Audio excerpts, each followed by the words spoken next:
Hey, I got one person in here.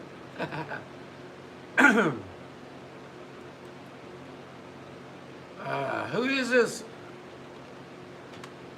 Who be in my room right now? Yes. Is that Looney Chick?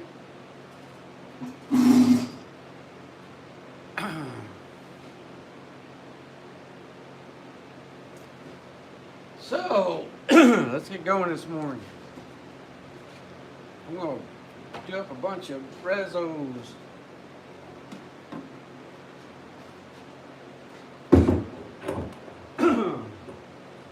My friend Lynn got me to reminded me to fix up this here, he calls it Lazy Susan. This whole shop was designed to run off these Lazy Susan type system, where you can put a rim on here and spin it. I'll show you in a second.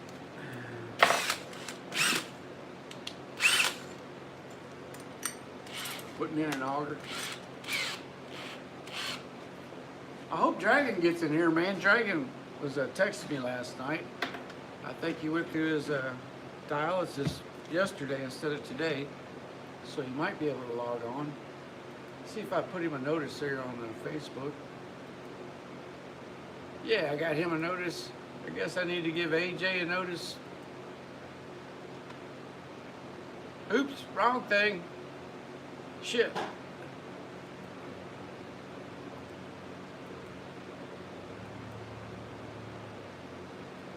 There it is. And then we'll give AJ a notice.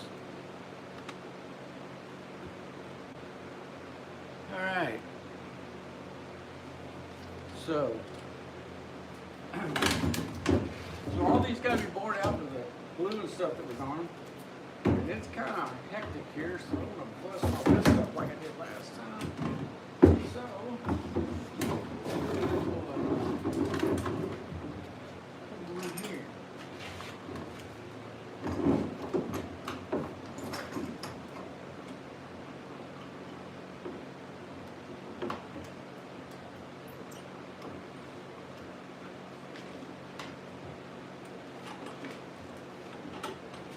Yeah.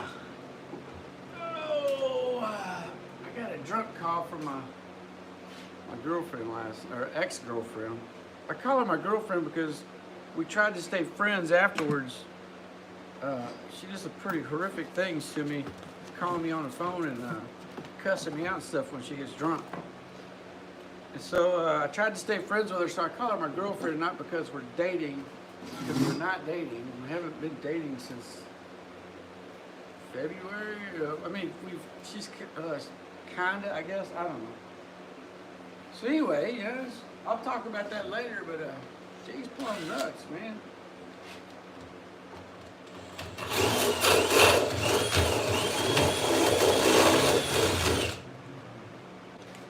We'll talk about my friend up in his deer stand. He's out in Portland, Louisville. His wife won't let him go deer hunting, so he built him a deer stand out in his backyard because he lives close to the flow wall. And he sends pictures like he's deer hunting, but we know he's not, but we all support him anyway, up in his deer tree. Hey, can I see text from you soon? Yeah. So, we got one subscriber already.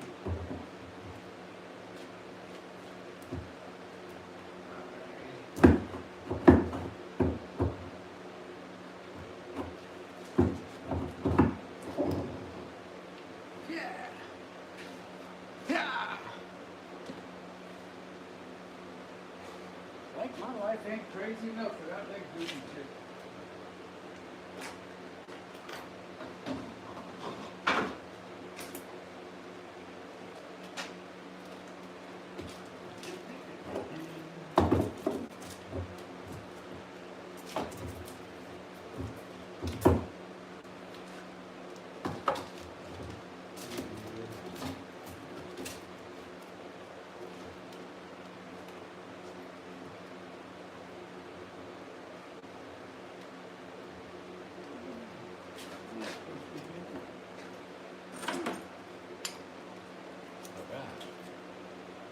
making some ribs today. Working our blues away on a big turkey day.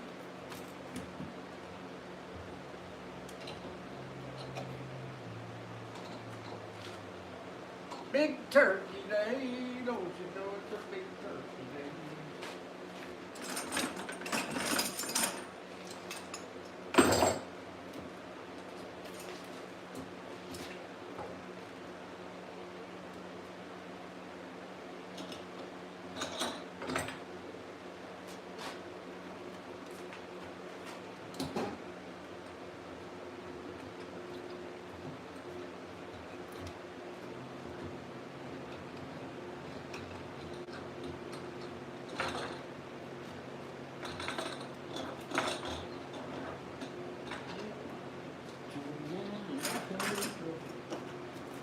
Old Curtis was a black man, he played the black man blues.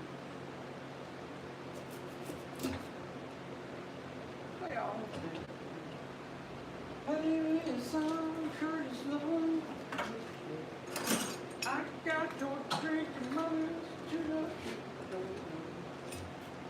People said he was useless, and people all fool.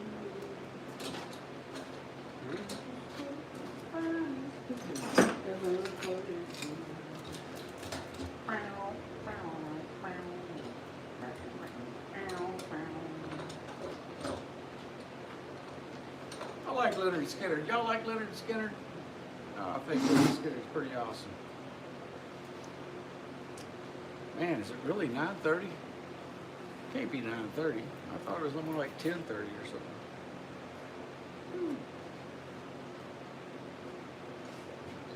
Play me a song, Christmas. I got your drinking buddies, toot up your dobro. Most people say that you can live.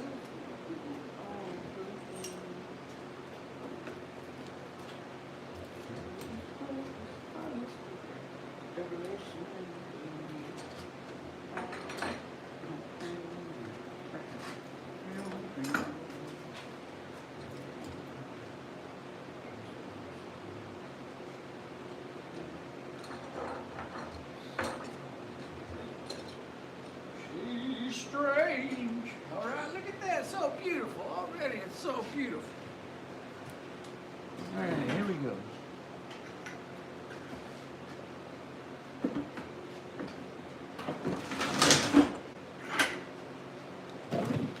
Yeah. Nice to see the people in here already. You don't have to chat with the game.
Play me a song, Curtis Lowe, Curtis Lowe. Like got your drinking money, tune up your door. Some people said it was useless. Those people, oh.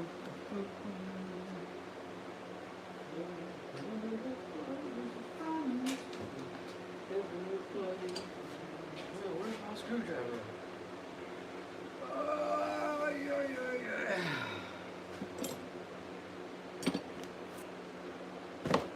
This girl is the finest ever.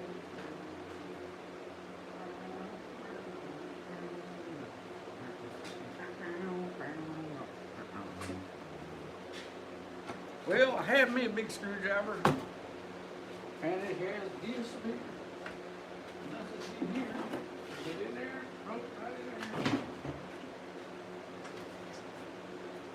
Hey, Mr. Screwdriver, where did you go?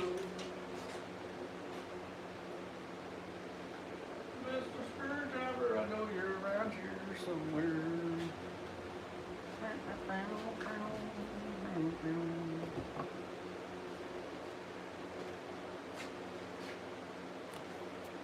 Well, at least we got one person watching us today. Hey, one person.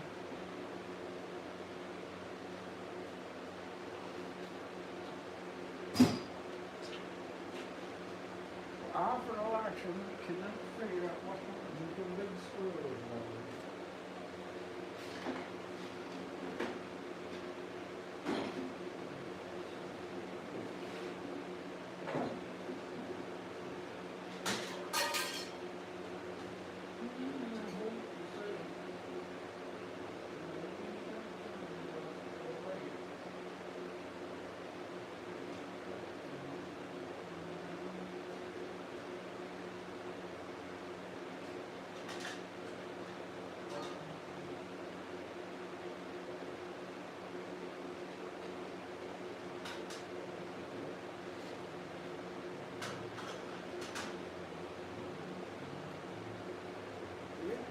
Well,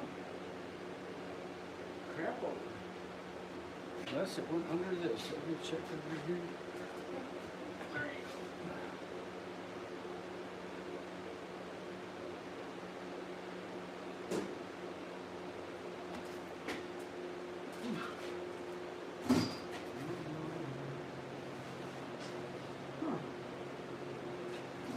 Well, I got two of them.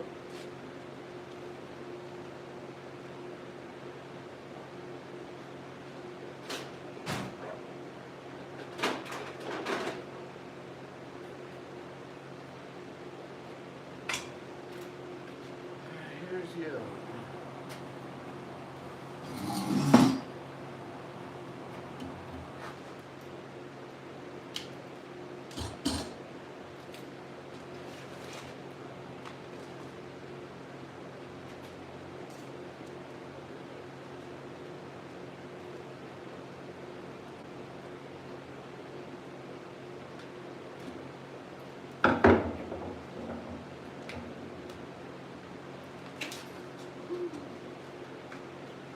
Getting crazy out there. Getting crazy.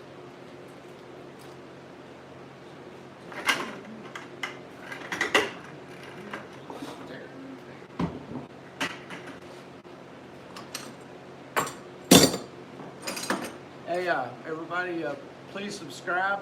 I know most of these people watch these videos after I make them, so please subscribe. We're only 150 people away from being a full-fledged YouTube channel.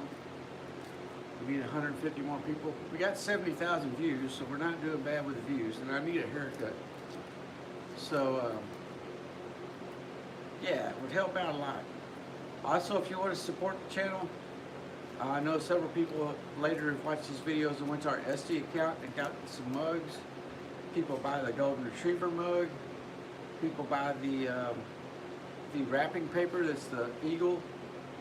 People are buying the Viking shield ornaments for their Christmas tree. Because your Christmas tree is a Norway tradition, so it's kind of fitting to have a Viking shield on there. So yeah, pick up something. There's also a donation link in our description where you can just donate, because we need help. We always need help.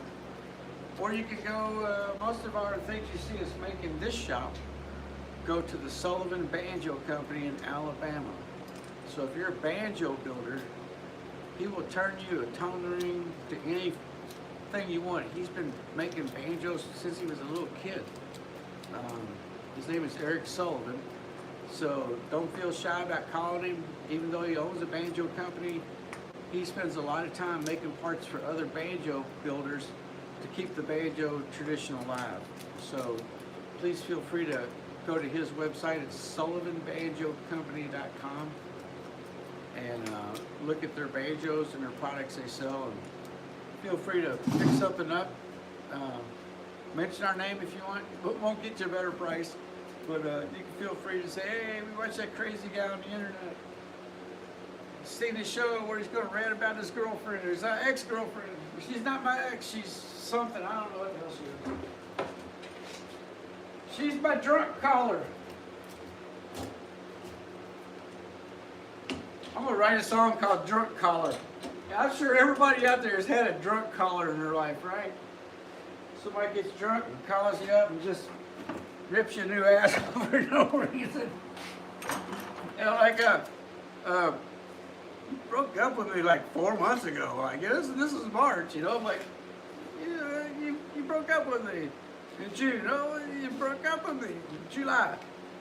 You broke up with me August. Why you keep calling me and yelling at me? I don't even call. I appreciate her friendship though when she's sober. It's pretty cool, man. She asked me about my mom and stuff, but man, that's nutty. I'll tell you more about it later, man. Right now we gotta make some rims, but I'm gonna rant about that for a while. Call me drunk. Don't expect me to talk about it. I'm gonna talk about it. That's some funny shit. Hey, I just didn't want you to get upset if you look at my Facebook page. Hey, chick. Hey, somebody's in my driveway.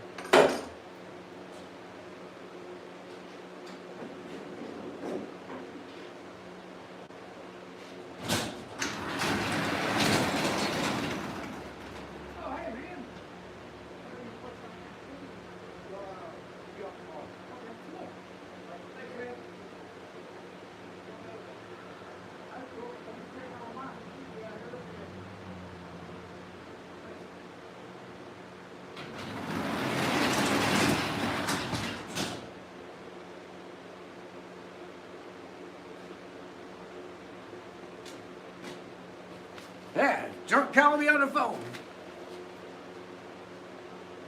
I'll open this up in a little while. This is awesome, man. Somebody gifted me this. And I'll tell you about that guy. He's a pretty awesome dude.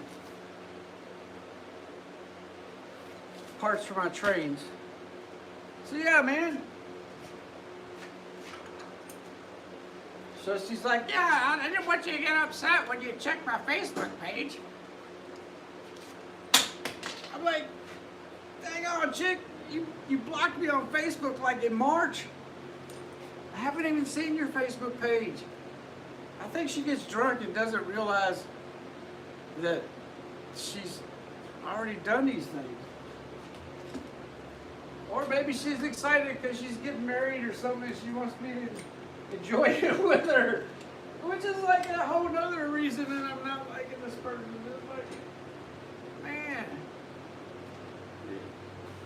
You were so awesome, and then something happened to you. You got nuts. You used to be so beautiful, and then you started bashing Christians, and you became unbeautiful. Ugh, what a pain in the ass.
Yeah, so I'm ranting today. We got 2 people in the room, yeah! I know most people watch this later, but I'm ranting today.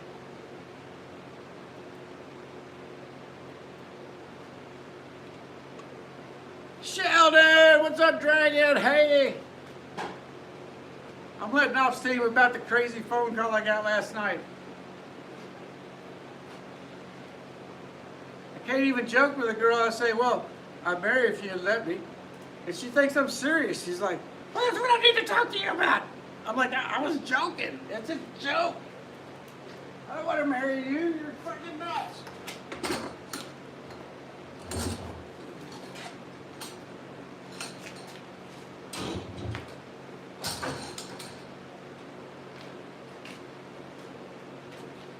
Yeah.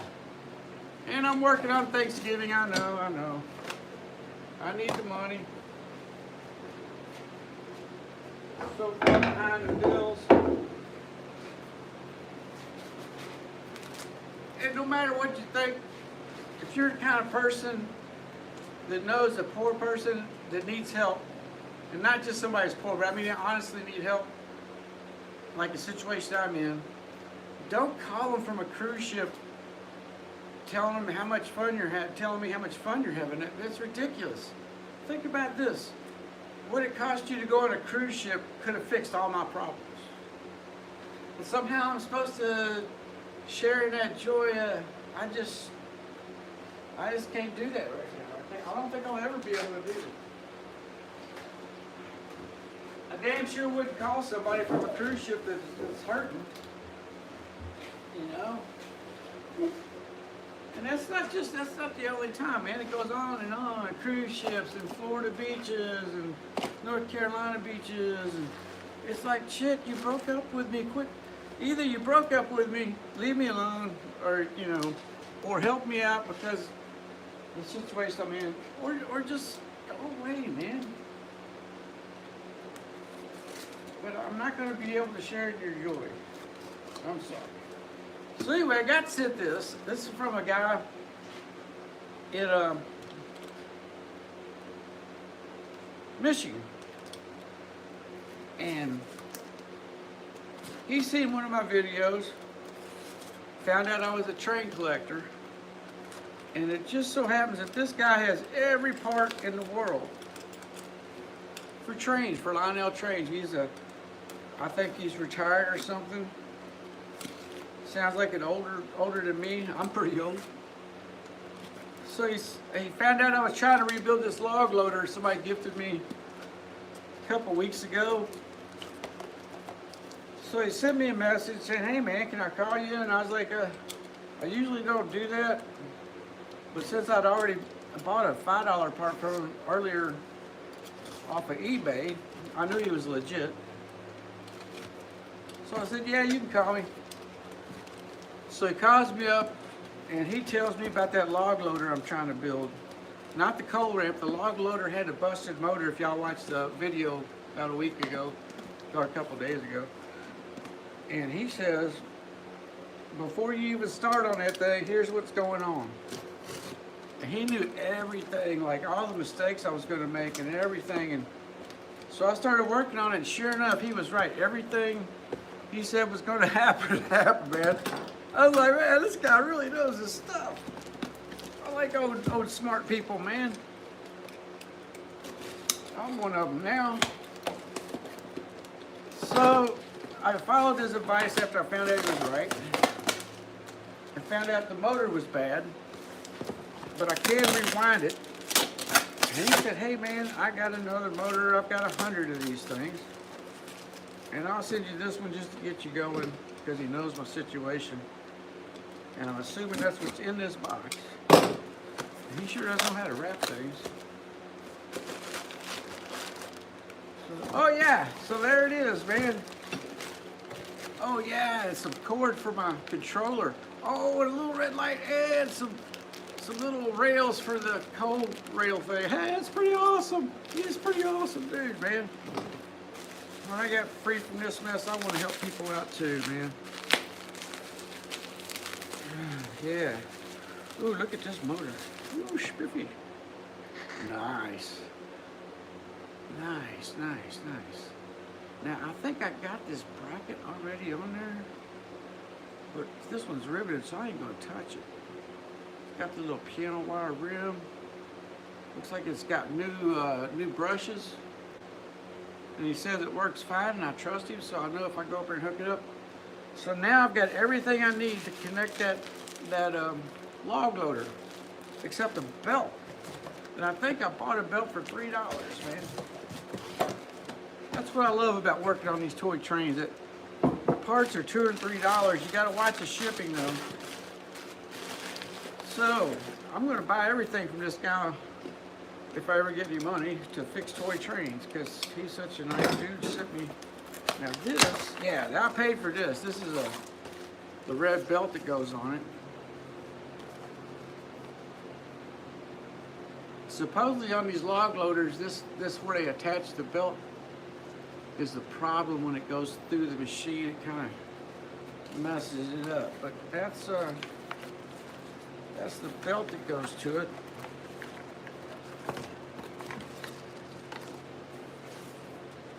And try to fold it like a chainsaw. I mean a sawmill blade. Pretty awesome, and I don't know what this package is. This is from the same people that donated the log loader.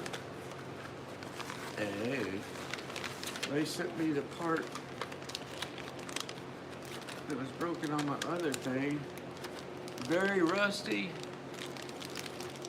very corroded, but I bet it works. We'll find out.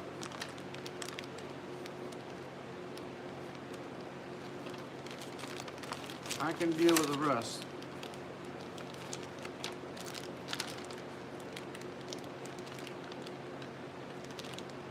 So yeah, they're pretty cool people, man. I guess they watched my videos on it that I put out, and they knew what I was missing. I was missing that one magnet for the other one. The one they sent me was perfect, man. It didn't need. It said parts on it, but I can't find anything wrong with it. So. This was missing on the one I bought for $12, and I have it restored here tonight. So that's pretty awesome. One guy sent me a motor. He said he's got every part there is for that log loader.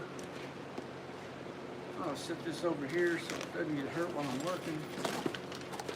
Then I can rant on about my ex-girlfriend and all the other kind of crazy shit's been happening.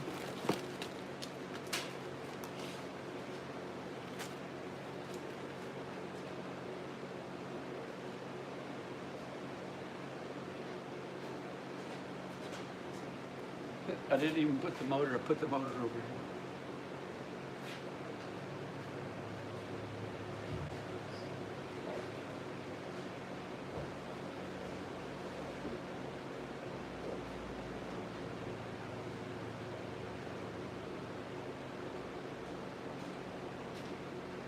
That's pretty awesome, man. I tell you what, ever since people see me working on my trains, I've received a couple different things. I got an old ZW transformer that was disabled. Took it all apart, found out it had asbestos in it, so I had to wear a mask.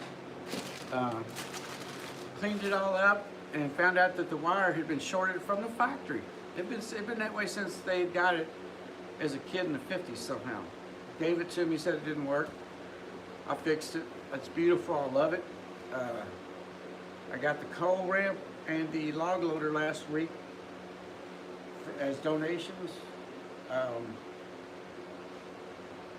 think that's about it. I think I got one or two train cars early on.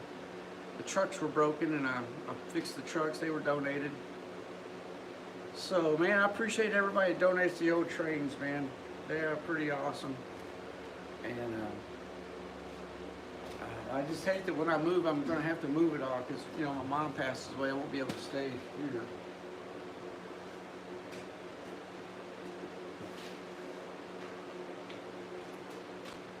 So let's make another rim.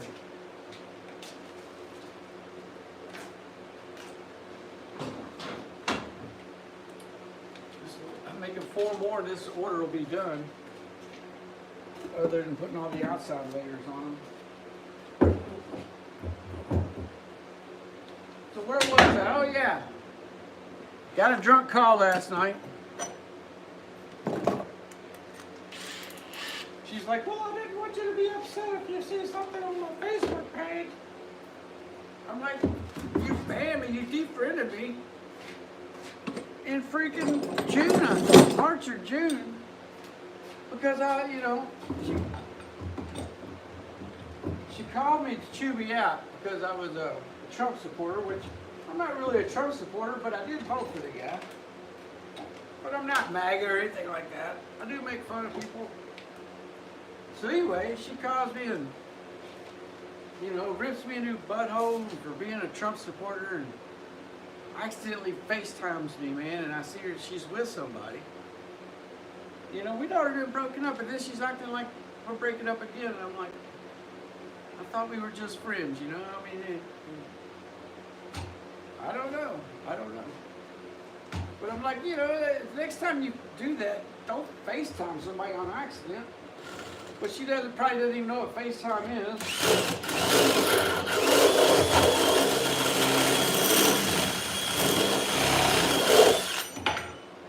So I'm just trying to be nice with the chick, And then he calls me, it's like, why would you call me and tell me about your getting engaged or whatever? I don't want to know none of that crap. You promised you were going to help me with my mom, and not with my mom, but like, she was so cool first. Oh man, it was awesome. She come over and cook dinner. And man, she can cook really good. Thought she was pretty cool.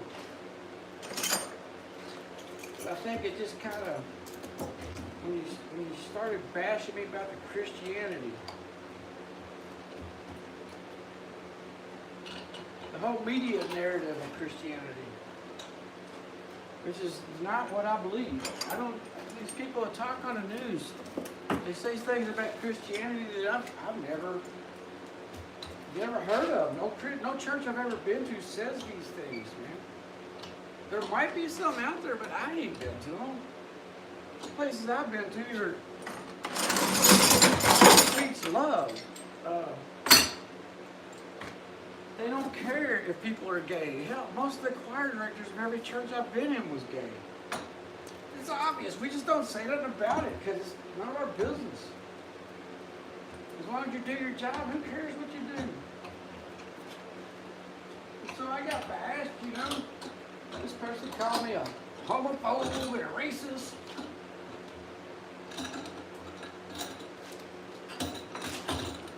And I'm like, I don't think Jesus was a racist, man. I mean, I really don't. He never said, hey, let's go hate black people. I'm pretty sure he was Jewish. You can't quote me on that, but I'm pretty sure he was Jewish,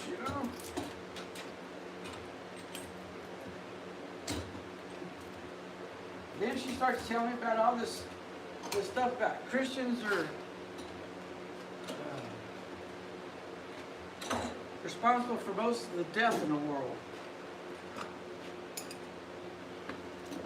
And I've had so much college and so many free philosophy classes and stuff from the United States Air Force that seems like a very ignorant statement to me.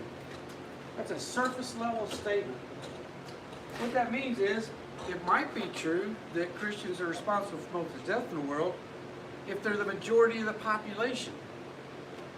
It's like saying, because red cars cause more accidents, my insurance is more for a red car than it is for a white car. Well, it's true that red cars get more accidents, but it's only true because there's more red cars. If you average them out, they don't get in any more accidents than any other color car. And insurance companies tried to push that crap on us in the 70s. I remember, reading all about that shit. And it deals with everything, it's like... So, when you say something like that to me, it's like, first of all, you're not counting the tens of thousands of years people have been killing each other. And if you look at all the races in the world, and all the religions, 90% of all these wars are due to acquisition of wealth. They use religion and slavery and all these things as their battle cry. But when it gets right down to it, they're just acquiring wealth. They're just invading somewhere to take the ship. Very seldom does somebody invade a country just to help the people. It might end up they help the people. It might end up that to stop the wars and to finish whatever, it inadvertently helps the people. But even in World War II, they were allowed to steal things when they took over land and property. The Allied forces were allowed to go in and loot. So acquisition of wealth is the number one cause of wars, not Christianity, not Muslims, not Hindus and Buddhas. And although they are persecuted, they are not the cause. Man itself is the cause. Greed is the cause. Love can be a cause.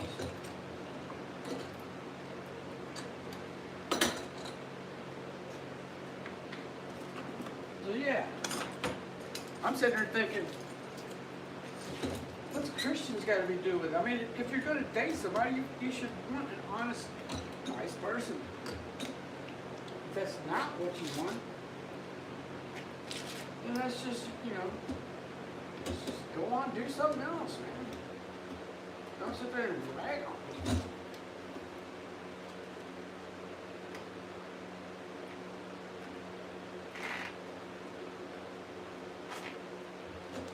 Yeah, this crazy person calls me drunk. Accusing me of being a Trump supporter. It's like,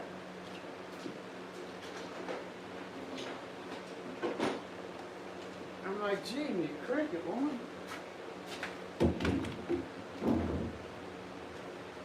You're fucking nuts. Ah, there's my screwdriver. So I'm starting to feel sorry for this person, And I'm like, I'll just try to be nice to her every time I see her. And then she comes over and it's to visit me, and it's just weird. I appreciate her help when she was helping. And all summer she calls and says, oh, I can't help you, but then she helps me. Yeah, I can't help you. I'm like, I didn't ask you to. I asked you to when you started offering it.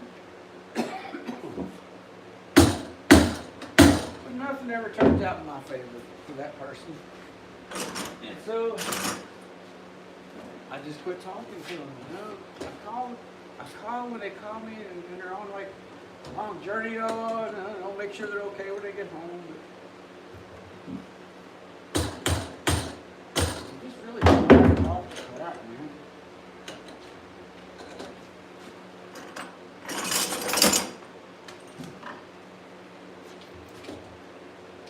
I hate to hang up on people. I've had to hang up on her, man. It's like,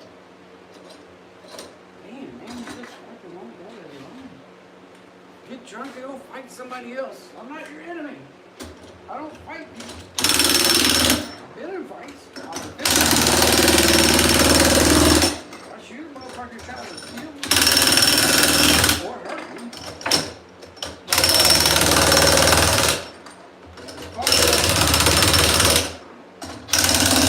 Going out of my way to do something? I got work to do.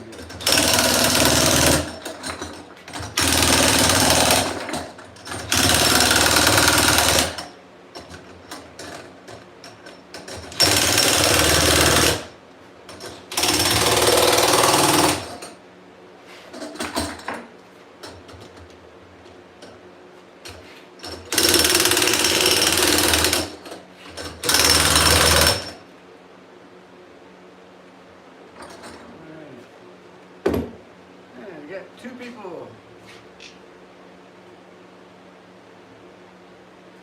Yeah, it's always been designed for that, Sheldon. It's always been a lazy Susan type operation. I might have to jack it up a little bit, but until recently I forgot I was supposed to do that. I've always had the holes. Then somebody got on the chat the other day and reminded me, like, you need a lazy Susan. I was like, ah, damn, yeah, that's why I had all that.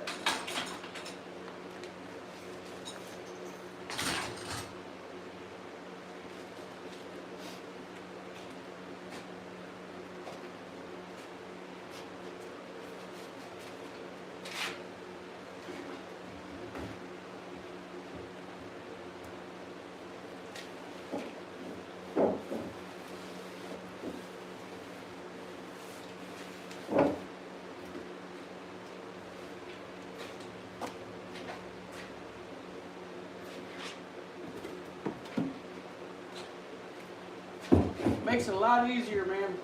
A lot easier.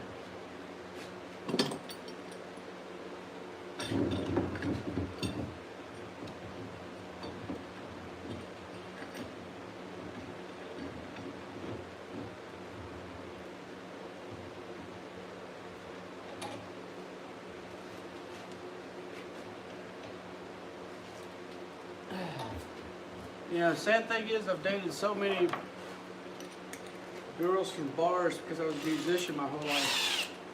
And it's always the same. You can't help it. They wander around with this perpetual, endless stream of boyfriends.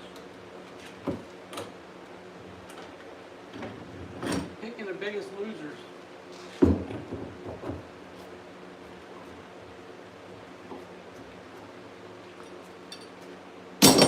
And you feel sorry for them. You're like, man.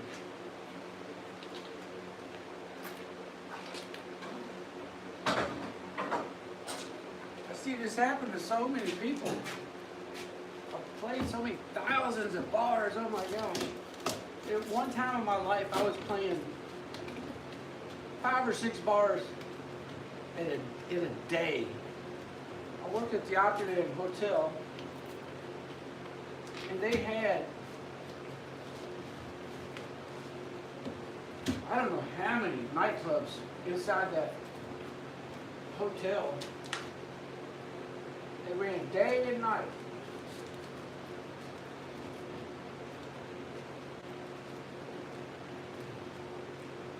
And I had a little band called the New River Band. Man, we were kicking ass down there.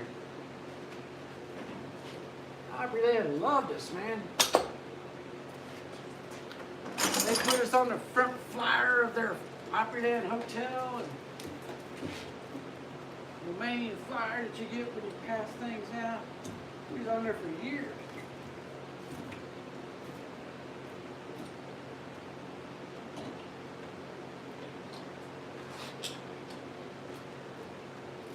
So I've met them all, man. It seems like bar chicks always end up like they're a witch. They think they're a witch.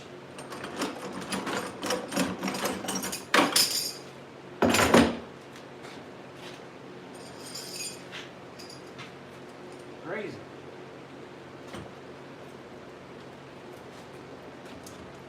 So yeah, I'm ranting. I'm gonna make rims and rant. YouTube. I'm not gonna mention any names. Allegedly.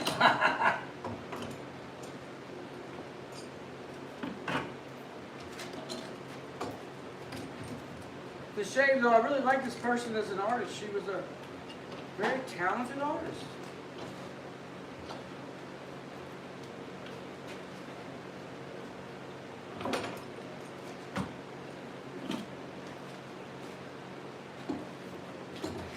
I remember living in Nashville, man. I had so many gorgeous girlfriends, man.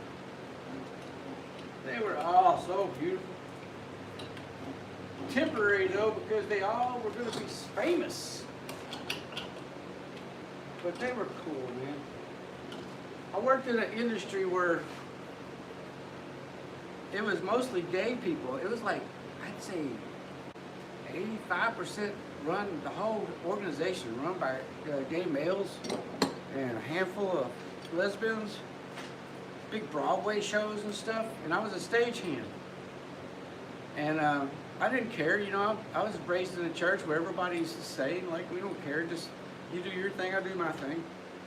I didn't really realize what advantage it was to me though, because here were all the most beautiful women in the whole United States, handpicked like it was one of those America's Got Talent shows, so that they could work in this theme park all year. They did trials all over the United States. They would put them on television. It was a big deal because there was a lot of money and they needed hundreds and hundreds of musicians and singers and stuff. So I'm down there working because the Air Force sent me to Nashville, and I got this job because school was out and I needed a summer job. And I'm working down there, and I didn't realize what an advantage it was working in a place like that, because all these beautiful women are dancing and singing in these Broadway shows with these guys all day. And these guys are gay. So when they get done at the end of the day, they want to date a regular guy, you know? And they can't date these guys they've been dancing and singing with. So here's Cosby, you know? I'm like, hey, how you doing? Hey, I'll hang out with you. I'll drink a beer with you. And man, I got to hang out with the most gorgeous women. Woo, they were beautiful. And ever since then, I've been ruined. I just can't help but to stay. If a girl's beautiful, I mean, a lady or whatever, she's got to be over 20 now. She's got to be over 40 now. Whoa, it was a blast.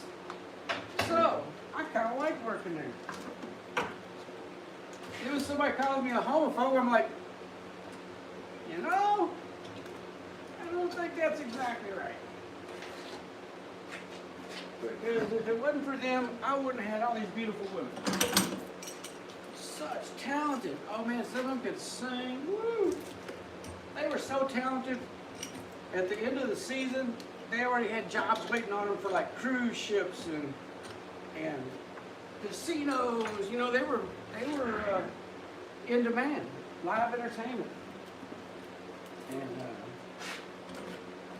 And that's one sad thing about dating all those gorgeous women at Opryland. They're all going to leave in September and go somewhere else. So, you know, I can't leave. I'm in the Air Force, man. I'm not a professional like they are. And that was okay. I mean, you know, you get used to it. They tell you right up front so that you're not falling in love and all that stuff. You know, like, hey, at the end of the season, I got a gig in Vegas, I got a gig on a cruise ship, or I got a tour with this band. And that's okay. It's the ones that don't tell you up front. They're weird.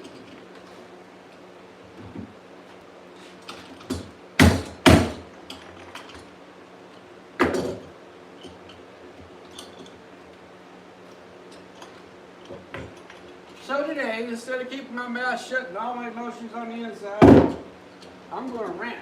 I mean, if they can call me up drunk and say stupid crap to me, and I can get on YouTube and say, man, they're idiots. I just wanted you to be happy for me.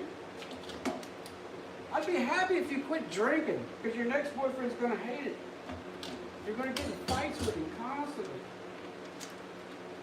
Every person you've ever dated, except for the guy in prison, and I'm pretty sure y'all fought too.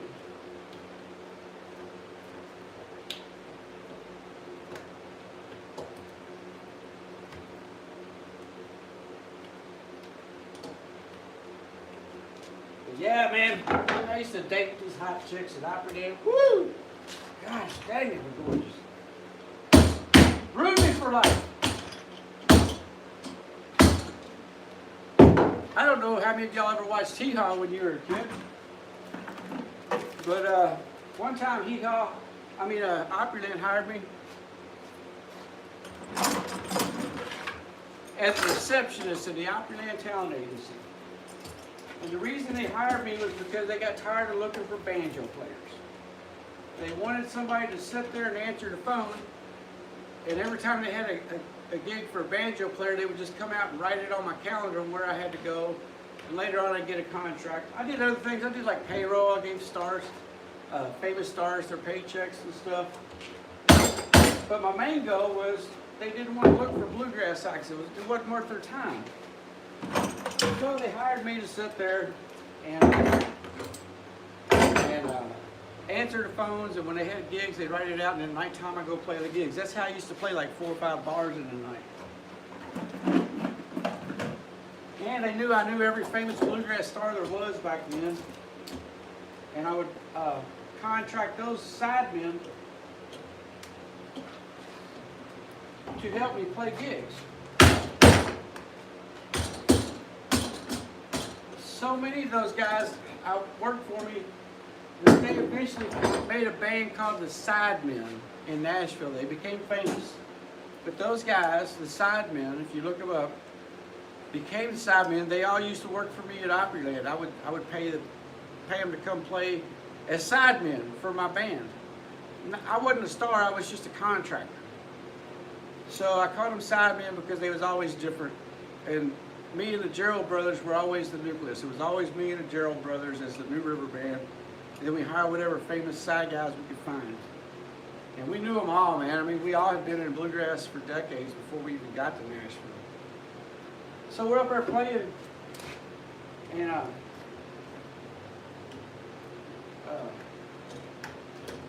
so I'm in this Opryland talent agency, answering the phones, and they also booked acts like the Hee Haw Honeys from the cornfield, all those famous models, Manila Hunting. I can't think of the rest of them, but they were all famous supermodels from the 70s and 80s. Kind of like a Dukes of Hazzard chick, super gorgeous. And because there were so many gay people at Opryland, when they came in, they thought I was gay too. They just assumed, since I was working at this receptionist, I must be gay. So they would leave the door open while they changed clothes. And I'm sitting there freaking out. I'm like, oh my God, I've been watching these girls since I was 15 years old. And now they're butt naked right in front of me. Whoa, I was loving it. So one day, I get caught. Manila Hutton comes out and sees me, and she sees the look on my face, and she knows I'm not gay at that point. She knows. I'm glad she didn't ask me to stand up. But then she started looking at me, and she closed the door, and I was like, oh crap, I'm gonna get fired. Well, the next day, she comes in with her hee-haw girls to do a gig, and they all go in there, and they close the door, and she puts a picture of her in really tight shorts, like with her finger down in her shorts and stuff. And on it, it says, I hear you're a banjo player. Pick me, pick me. And then she went, smiled, went in and closed the door. And I was just, whoa, man. I was like, woo, I didn't get fired. And I got to see the most beautiful women in the world naked.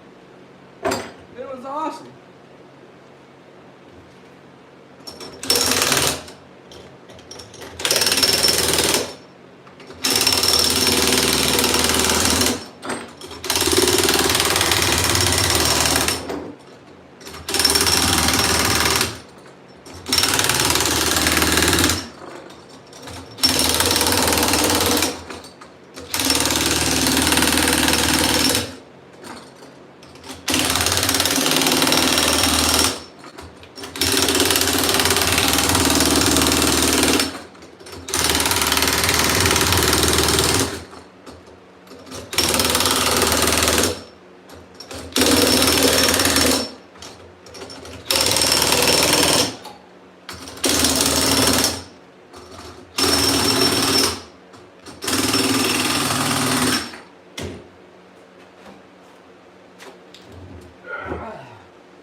Yeah, so that's kind of how I got addicted to super attractive women, man.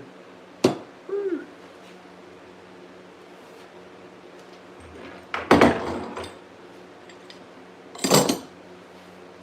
They are gorgeous.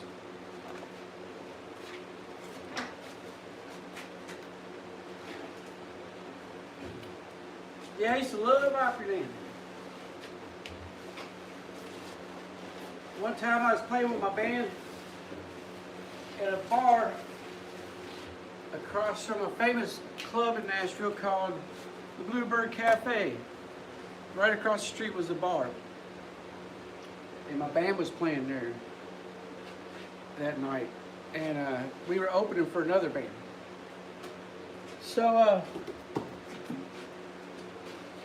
we get done, and I see one of those gorgeous women from my show sitting in a booth with another guy. She's one of the most gorgeous too. Her name was Mary. I can't remember her last name. Damn, she was beautiful. And she was sitting there and had this worried look on her face, and I come around the corner with my band to start putting everything away in the van. And she said, hey, why don't you come talk to me? So I sit down. Well, I thought it was her boyfriend across from me. Pretty big dude, twice my size. And the band, I told her, man, just go ahead and load stuff up, because all we had was 8 microphones in the van, and they had their own car. So I get out there. I mean, they get it all loaded, and by the time they get it loaded, she grabs my arm because the guy went to get her a beer. She says, this guy's going to rape me. And I was like, oh, crap. And first thing I thought of was, you know, I'm in the military still. I was trained to be a sergeant. So the first thing I thought of was I didn't have my gun. I'm in the Air Force. I don't have to carry a gun unless I was in SAC. I had to carry a gun in civilian life, a concealed weapon, but not in TAC. And I thought, man, I got my guns at home. I can't stop this. So the band's walking by. I grabbed John, the bass player. I said, hey, man, this girl's going to get raped. I got to take her to the stagehand's house so we can protect her. Now, the stagehand's house in Nashville was where all the stagehands that worked for Opryland would rent one house and stay there all summer. They're called roadies. Big dudes, big muscular, you know, jocks from college that work as technicians like me, because they can pull ropes and move big stage props. Straight dudes, all athletic, football players and shit from MTSU. Because I thought, if I get there, I'm safe. This big guy can't hurt me if there's 50 big guys going to kick his ass. So I said, call them, tell them I'm on my way, that I need help because one of our singers is getting in trouble. So I said, okay, man. So the guy comes back with the beer. I said, we're leaving. He follows us out the door. She gets in my van. I said, see you, and boom, I'm gone. He jumps in his car, and he's on my ass the whole way. I'm doing like 70, and I got this big old touring van that we use for the band, man. It's huge. It's extended Dodge van, 364 barrel. I'm cruising like I'm in a Batmobile or something. Get down there, pull up in front of the stagehand's house.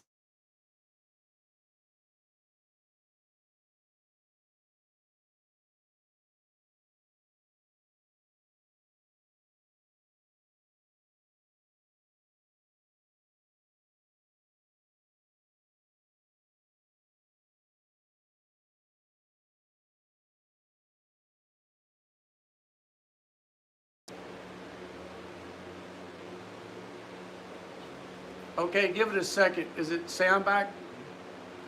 Tell me when it comes back.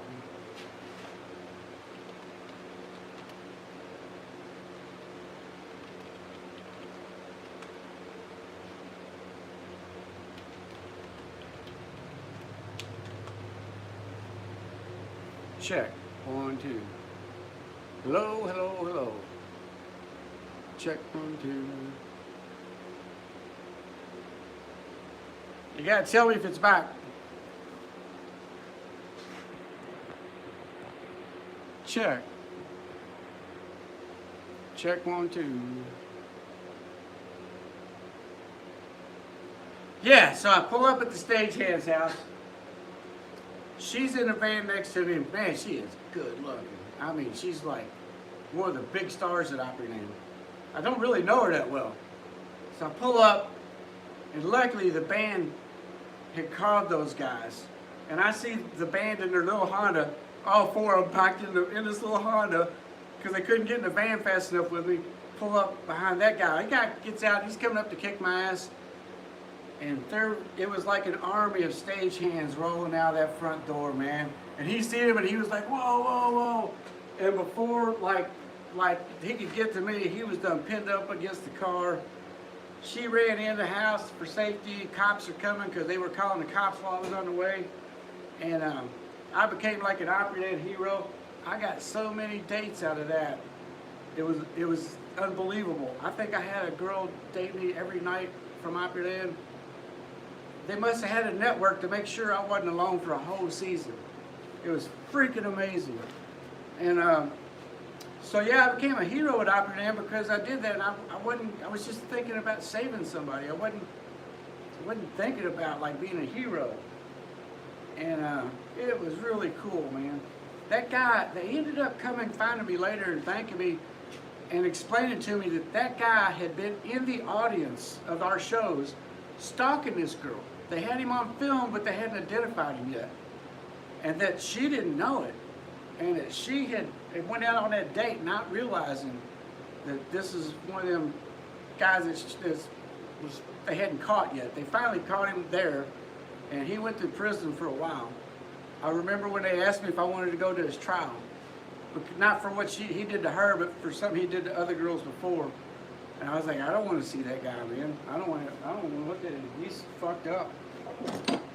So yeah, man, after that, like, I was not expecting what was going to happen to me next with all the females.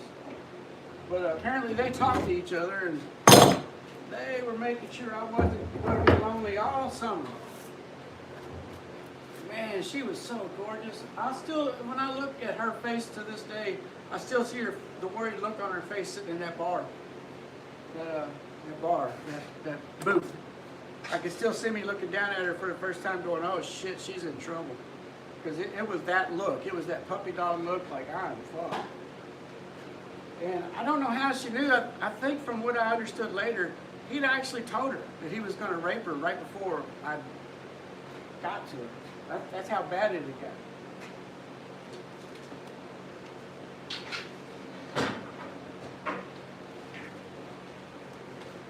So yeah, it was really cool, man. I enjoyed working there.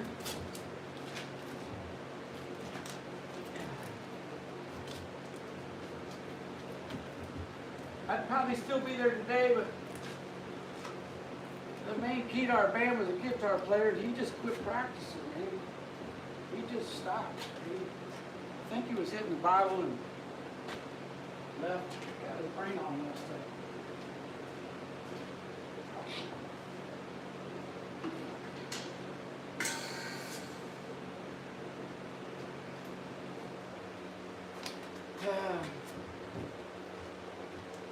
I always wonder what happened to some of them Opryland people.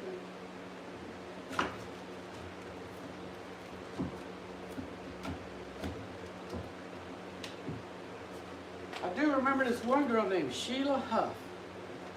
I always wanted to see her do.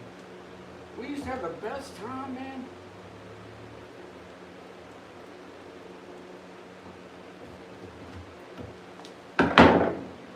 We were in this show called For Me and My Gal, and she was a technician and I was a technician. And she was one of the girls that didn't wear makeup or anything. Lifted weights, about my size. I thought she was good looking. Most of the people thought she was boyish or something, I don't know. We had the best time because we were, at the end of the show, we had to pull these ropes and turn these lights on along with a song called a grand old flag. It's a grand old flag, it's a high flying flag. And we had to time it out just right. And we had the best time up there on that fly rail, making sure all them lights and buttons are going off. And then we go out after work and have some beer. She was cool, man. I always wondered what happened to her.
All right, Sheldon's gonna go play dinkum.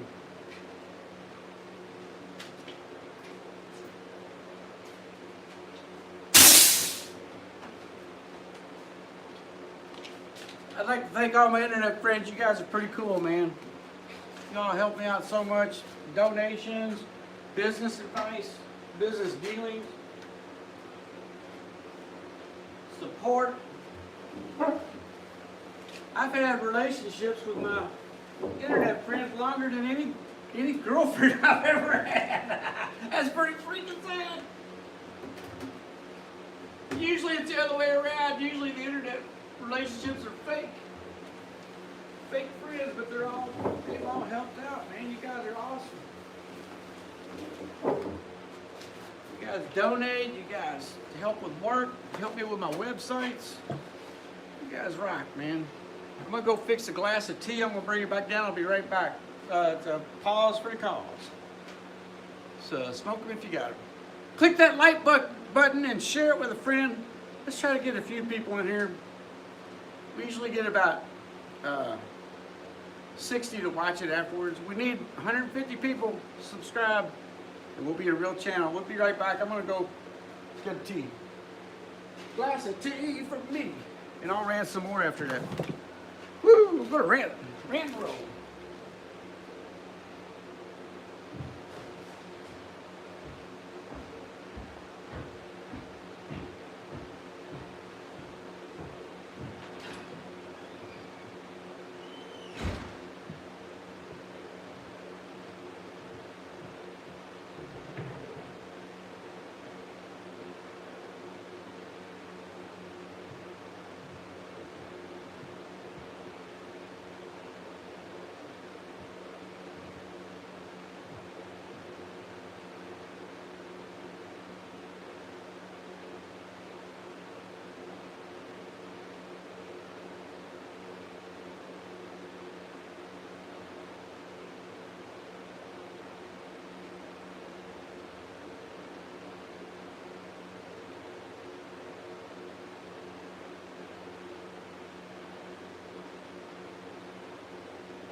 I'm back. Everybody's still here. I decided to put on a hat because of my crazy Doctor Back to the Future look.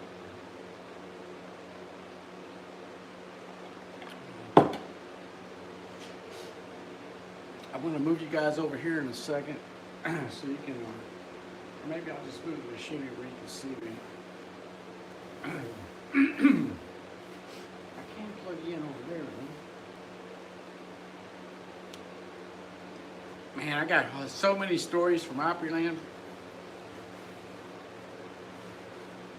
I don't know why that triggered me to think about all that.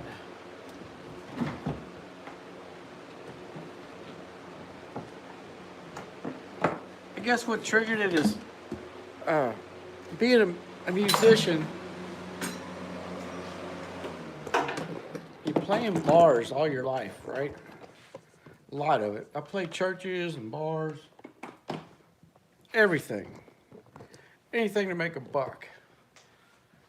And you play enough bars, like at Opryland or hotel bars. We played in a hotel bar. Anywhere you get a gig, if you play there regularly, you get to know that certain people are always there that don't work there.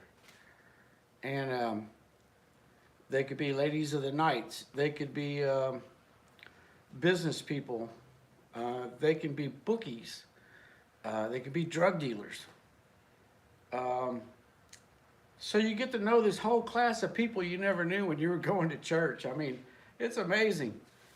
And me being a Christian, I'm always open to talking to people. I'm not going to shun somebody. I'm not going to give them money or something, but I'm not going to disown them because that's what they do. So on my breaks, I talk to them if I had a chance, ask them things about what they do. And you get to know certain kinds of people. And you always wonder, like, can a person change and stuff? But some people can't. There are women that go and sit in a bar night after night and drink a beer. And it's like, man, you could be hanging out with your kids. You could be on a softball team. There's just so much to do. You can still drink and do that shit, you know? But it's sad. There's always the old guy that wants to play in your band. It's like, dude, we don't just throw people up on stage or just because you're drunk and you believe you can do something, you know? You got to actually come to band practice. But it's amazing. And then when sometimes people call me things like homophobe and racist, it's like my whole life I've been working for these people. And from my point of view, you're the homophobe, you're the racist, you're the person that's beating me because I'm a Christian. You're the Nazi, not me. I'm out here enjoying these people and talking to them and learning about their lives. And even though I'm not that way or I'm not a drug addict or I don't do that, doesn't mean I can't, talk to them. And so when somebody calls me a racist or a homophobe or derogatory Christian comments, it just turns me off. I'm sorry. I don't care if you're the most beautiful woman in the whole world. You just kind of demoted yourself to dirt. And I can no longer do nothing but feel sorry for you at that point. It's amazing. You spend your whole life being nice to these people, and all of a sudden some media gets them all fired up, and all of a sudden you're a racist, you're this name, or some kind of ist or ism. And it's just nasty, man. Turn that TV off and go outside. God, do something with your life. Quit calling people shit. Labeling people names and banishing them to your evil will. Because they don't think like you do. They must be evil. I've even had a chick one time said she was thinking about turning me in on Facebook because I posted something positive about Donald Trump. Like I was a criminal. Like I'm a criminal. Because I just like Donald Trump. It's America. I can say that. Fuck all y'all's non-freedom speech bullshit. It just made you just became a piece of dirt to me at that point, and I'm just trying to be calm enough to get you out of my life. You know, I just don't want that in my life. I want people that I can talk to and be happy with. I appreciate the help, but man, the crap is unnecessary. Unnecessary. And I'm ranting. I'm going to rant all day while I work. Yeah. All right, so this shit's kind of dangerous.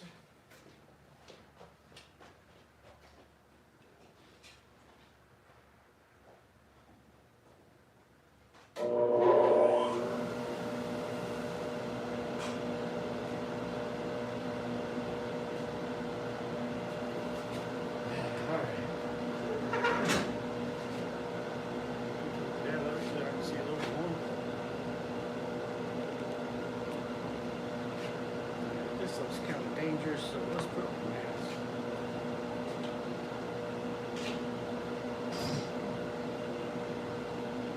Let's crack the window, open the door. Woo! And that's what it's like outside with a door. The death and destruction. Half of it caused by media fucking driven idiots. People that wear a mask while they're driving a car by themselves. People that think it's okay to rob a store, even though there's free food at the churches around here. But that's all right.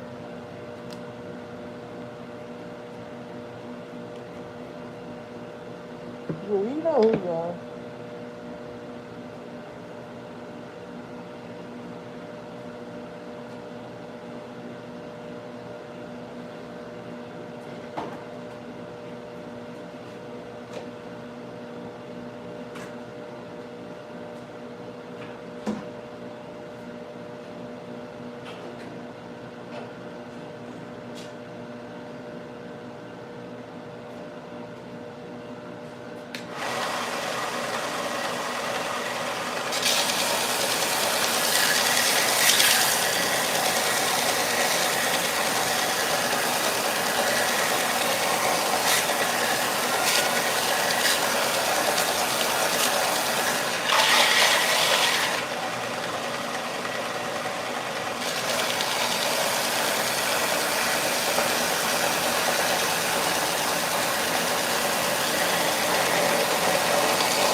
Better not be no chickens in there.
daylight come and they wanna go home. Take me banana, Mr. Taliban. Daylight come and I wanna go home.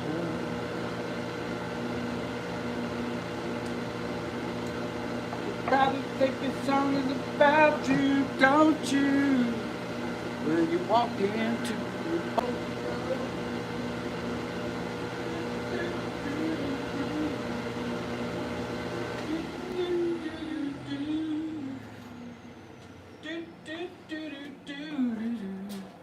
Good googly woogly, look at all this mail I got. Hey, my boss paid me again. I don't have to borrow any money from AJ. Holy shit. I hope AJ's watching. I just got paid, AJ.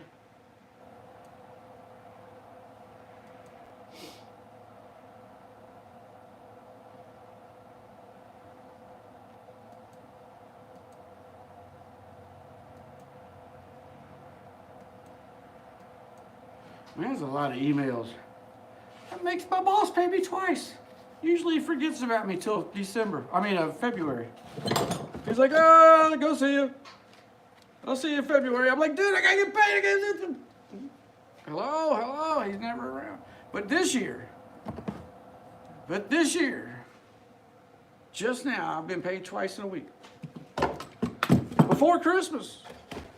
Uh-oh, that means he won't be here in December. I better check with him after a while. But thank you for paying me. I hate borrowing money. I hate it, I tell you. It's deceit filled and evil. Woo! All right, folks. I'm back ranting and raving. Got a phone call last night, kind of pissed me off. She has a tendency to do that to me. Called me up one night ranting that I was a Trump supporter. Screaming at me. You're a racist! I don't feel like a racist. In fact, I went out of my way to date every race on the planet. I found them fun. I like Indians. I like Native Americans. I like them all. Although I've never dated a girl from California. Oh, I did. In 2014, she flew me out there. We dated for almost 6 months. I lived in San Diego for a while. Her ex-husband even liked me.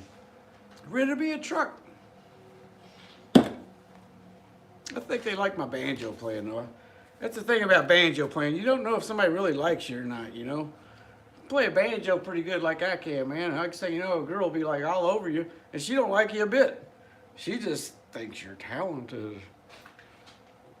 The next thing you know, you're like, oh, I like this. Oh, wait, what? You're leaving? I'm a racist. But we were just.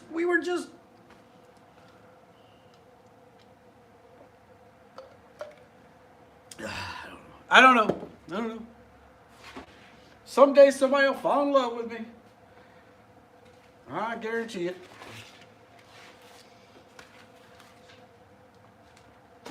I've had people fall in love with me before.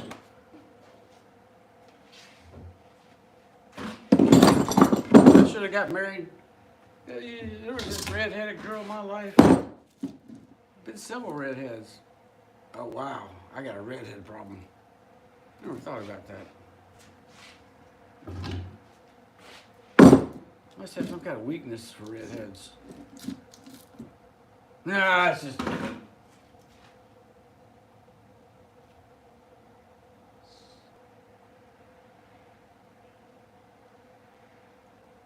Oh no, that's a coincidence. It couldn't be. I don't have a thing for redheads. Oh, I was dating this one in Nashville. Man, 2 of them. Whew. I should have married both of them. I wish I could have married both of them at the same time. That wouldn't have worked. Yeah. This one girl I was dating, man, she was smart. She made straight A's in high school. And when she graduated, they gave her a scholarship to Cumberland University where she made straight A's there while we were dating and got a free scholarship to some place in California. She was smart. I should have married her. But I didn't want to stand in her way like an idiot. I should have just let her drag me off through California. I should have been home cooking and cleaning while she's out making the big bucks in college. But you know me, I'm playing at Opryland, wanting to be a superstar and shit.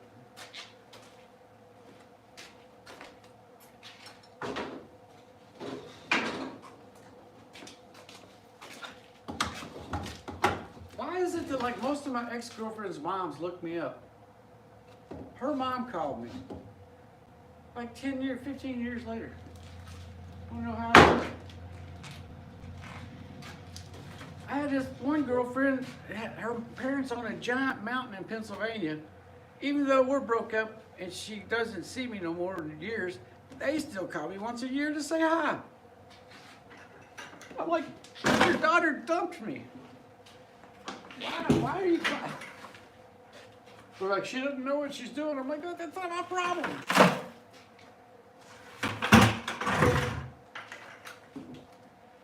Oh, man. I was telling y'all about saving that girl from Opryland. I gotta tell you some things that happened after that were pretty cool. The director of choreography, or maybe he was in charge. Anyway, he was one of the big ones at Opryland. His daughter was a dancer at Opryland. Very attractive lady. Probably 18 or 19. And when he found out that I saved that girl, he started hiring me to escort his daughter to these awards. His daughter had gotten some kind of awards and stuff, like kind of like the TV shit, like the Grammys and stuff. So I would just go with her and bring her home, and they would have a limo and all this crap, man. It was awesome.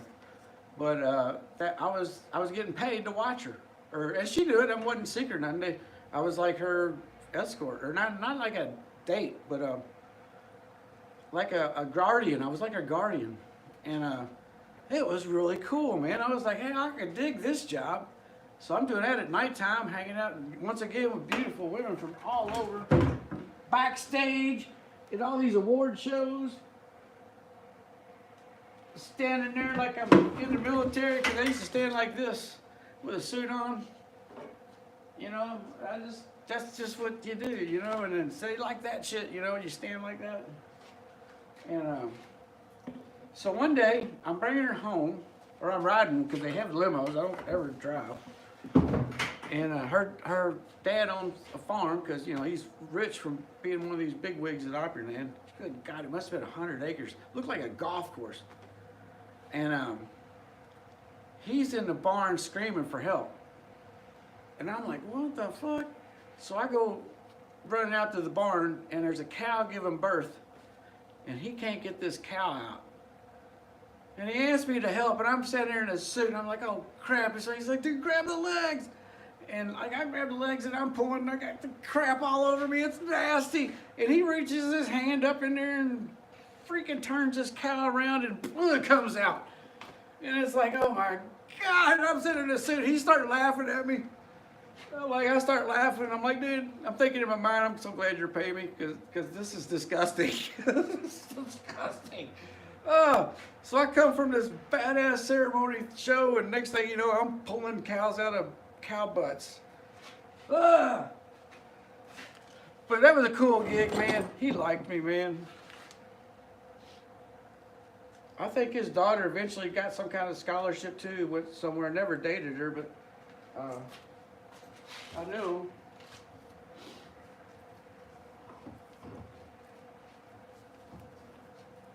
I got her picture. She gave me a picture at one of her ceremonies. I got it upstairs somewhere.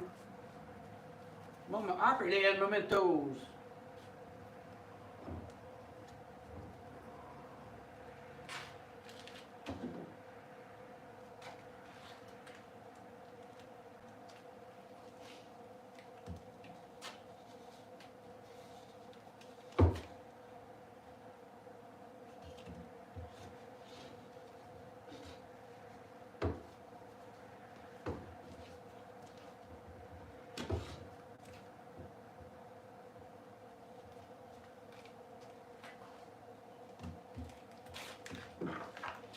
That's another thing, man.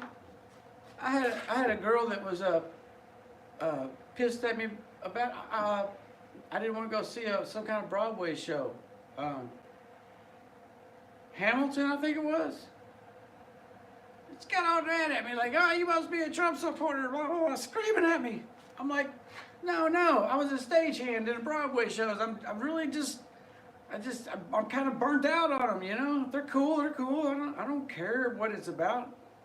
I just didn't really, you know, my mom all messed up and stuff. I just don't know. And I'm definitely not into political bullshit either. So if it's a show about politics, I just don't want to go, man. I read so much about these politicians, man, my whole life. Started when I was a little kid.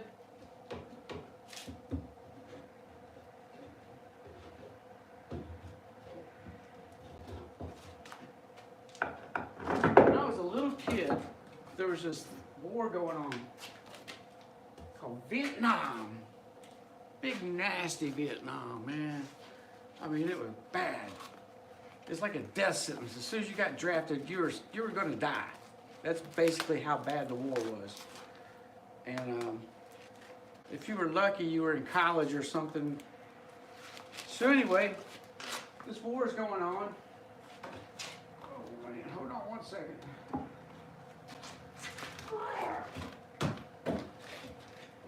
And I'm a little kid. I'm probably, I don't know, 5, 6 years old. My father's a carpenter at the Courier Journal, a Louisville famous newspaper. And we're watching TV and I see body counts. As a little kid, I know what that is. I know that they're saying we're winning and the enemy's losing, and we killed this many today, and they lost way more than us. And then I remember the lottery. After all that news came the lottery, and my brother was old enough to be in the draft. And they would read off, like, if your letter is from A to, if your last name starts with A to Z, then report to here. If you report to there. So we would watch, because either my brother, I think he was 16 and he had to be 18, but he was in that range where we had to watch that right there. And I kept thinking, you know, man, that's kind of like, that's how long life would be. You get out of high school and you go to some war and you get killed, and if you're lucky, you live.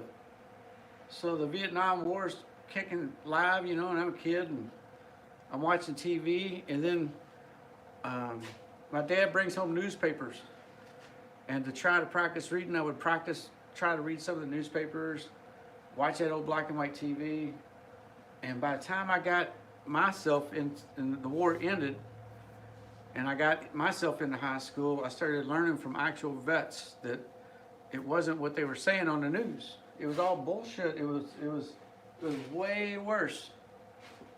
We were winning, which was another thing they didn't say.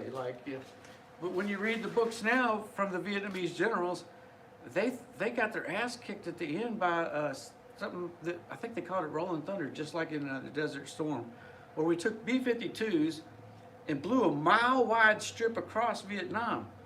But we were so wanting to get out of the war, and with all the protests, we just said, see it. It's all the Vietnamese generals that wrote books after that. You can read them. They're like, damn, we thought we were going to the peace table to surrender, you know, and y'all just left.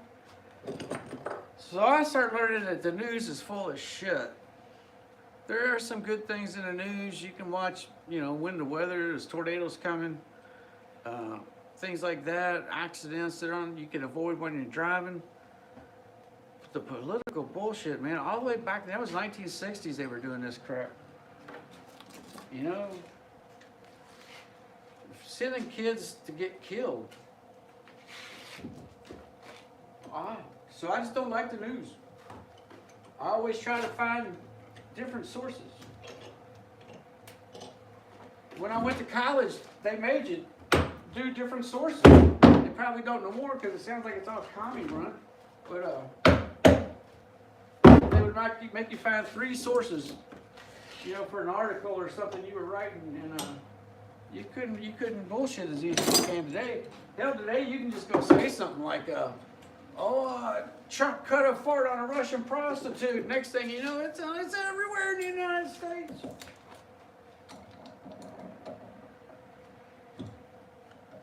And that's why I'm ranting. I'm ranting. Oh, there's one thing I don't like about this turntable here. But this happens no matter what. Sometimes these things slip down.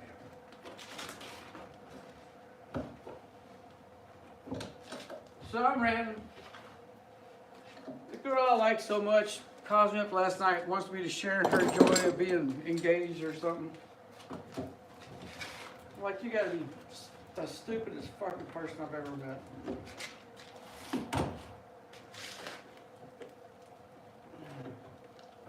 Come over to my house, you sleep in my bed.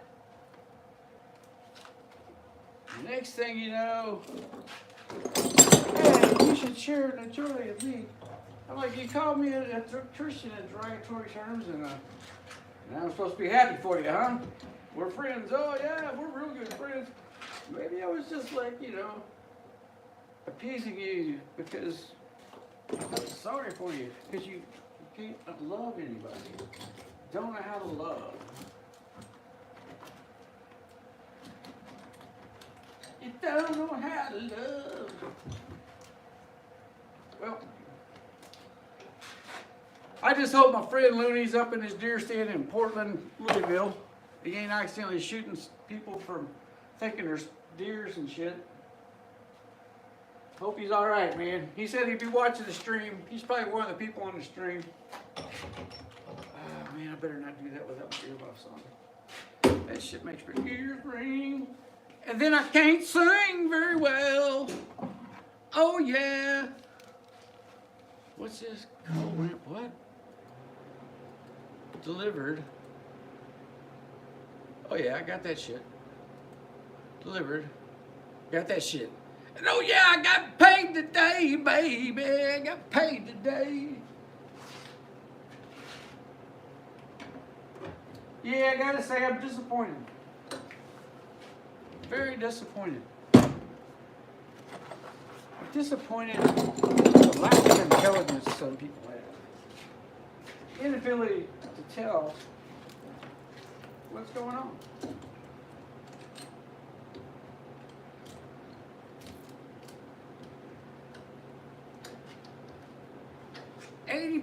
$40 for a little bag of groceries today. $40. Oh, it's okay. It's all in your imagination. You know why? Because you're a racist. You're a homophobe. Those grocery prices aren't high. High prices are racist.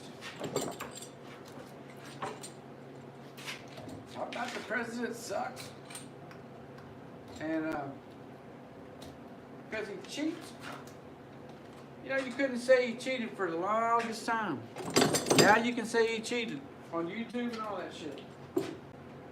Because they know. They done figured it out.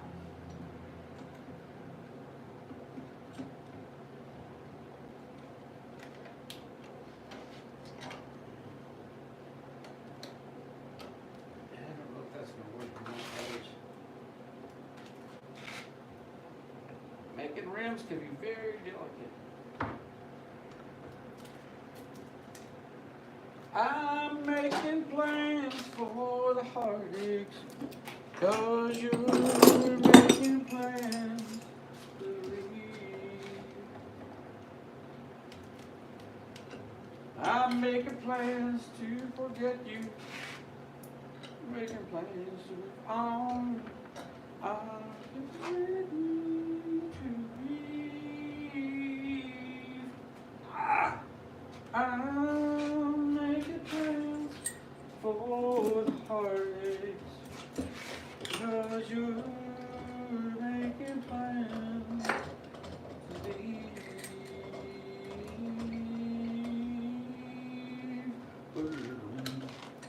I used to miss singing with the New River Band. I was a tenor singer in that band. Oh my gosh. People would stand up and applaud. Famous people would rush up to take credit for us. Man, at one time at our show at the Station Inn, Marty Stewart, Travis Tritt was there, and Bill Monroe came to jump on stage with us. Freaking amazing. We were having such a good time, fucking U2 showed up one day with that guy named Bono. Bono. So like, we're jamming. He's out in the audience. He's got his little security shit going on, you know. By the second set, people all over Nashville figured out he was down there and they started pouring in his bar. So we're done with our set and the next band's coming up and I'm trying to get out the door. Bono's trying to get out the door to escape the crowd and we get stuck face to face. So I'm sitting there face to face with Bono trying to go through the little door like this. And I'm like, holy shit, Bono's face to face with me. I didn't know what to say. I said, hey man. He said, hey. That's all I said. I was like, wow, that's freaking awesome. Yeah, man, he came to see our show, little New River Band. He was pretty cool.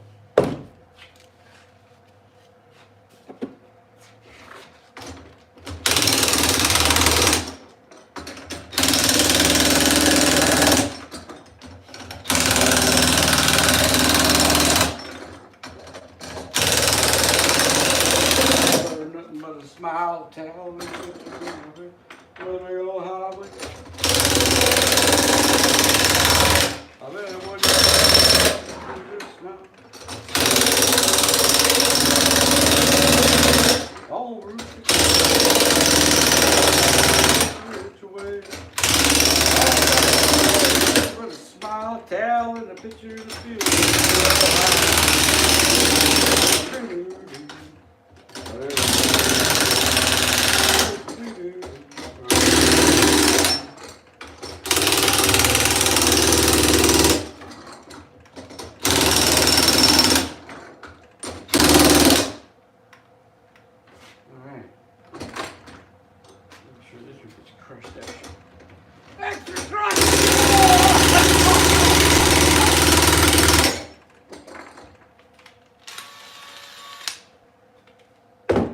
That's right, I'm ambidextrous shooter, folks.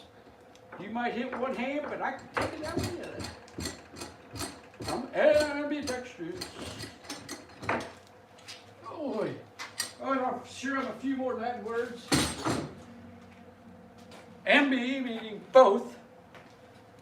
Dexterous meaning hand. Both hands.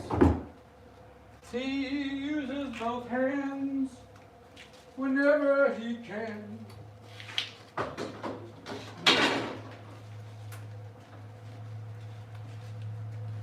My mom ain't been out here. She's usually ran out the door about 10 times by now.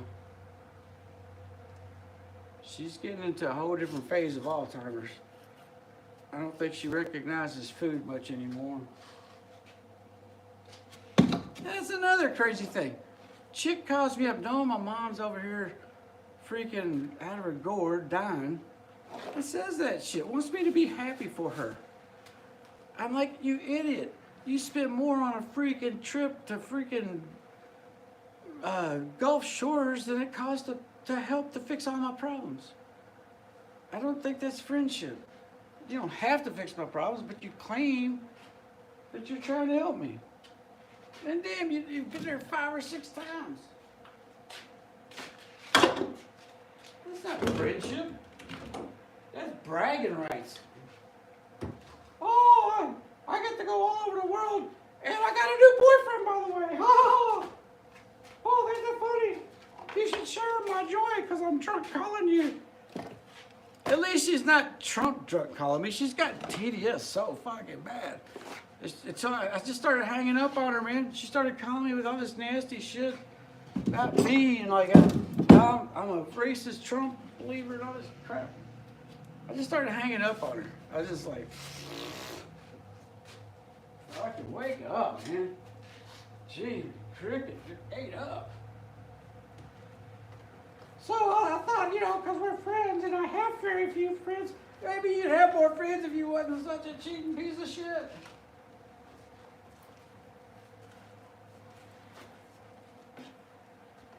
I wonder how many times, because I used to work for her dad, how many times her dad paid her and she took my paycheck and went and blew it and claimed that she has the one. He basically told me he was paying me this one time when I first worked for him, and I wasn't getting anything. I give somebody a chance, and I feel sorry for him, and I just can't do that no more. That's why I started hanging up. I'm just like, I just can't deal with it. I'm trying to be nice to you. You're mistaking kindness for stupidity. It's ugly. It makes you ugly. It makes you so fucking ugly.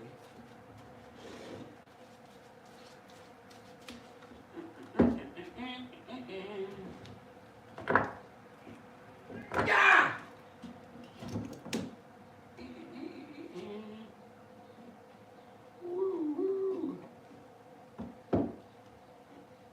He was going down, he would make 90 miles an hour. When his whistle broke into a stream, they found him in a wreck with his hands on the throttle, slowly to death by the steam.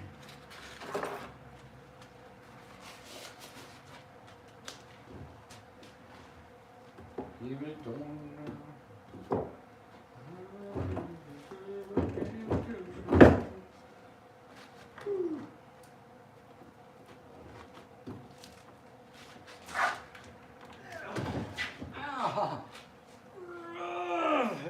Damn, that makes you freaking. I got so many back muscles from this crap.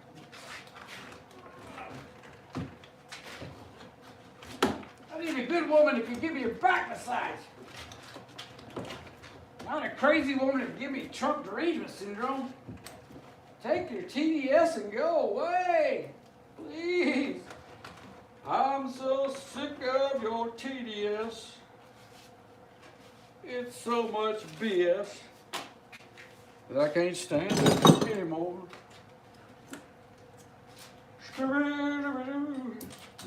Yeah, FHA, if you're out there, buddy, I got paid today. By the way, man, I took paid for the last few ESTY ads myself, ESTY sales myself, because, or not myself, but from the last amount we got paid, so we got to pay nothing on that. I wish we could find something for Dragon to do, because he's pretty good with computer stuff. I would say drag Looney in too, but all he does is hang out in trees and pretend he's a deer hunter. I just think he's hiding from his wife. That's all he's really doing. He's hiding from his wife.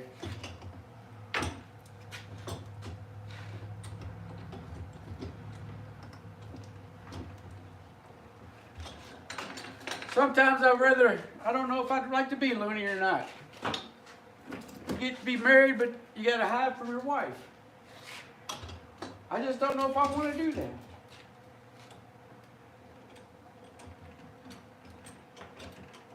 I mean, she thinks you're crazy because you got a hunting blind out in your backyard in Portland, Louisville. You know there ain't no deer up there. Sometimes he sneaks down to the Portland DQ on 23rd Street there and acts like he's a hunter.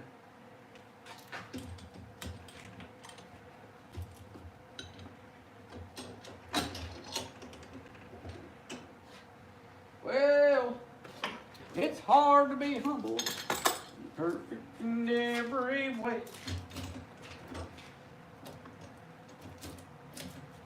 So yeah, I'm gonna rant some more about my ex-girlfriend. If she can call me up and or not ex-girlfriend, whatever the hell she is, and say all that nasty crap to me about Trump supporters and Christians being derogatory, and then I'm gonna rant. She can kiss my fucking ass, man. Oh God, that shit's so nasty. You get so fucking tired of hearing this shit, and you're just kind of like, okay, whatever. Okay, oh yeah, okay, bye.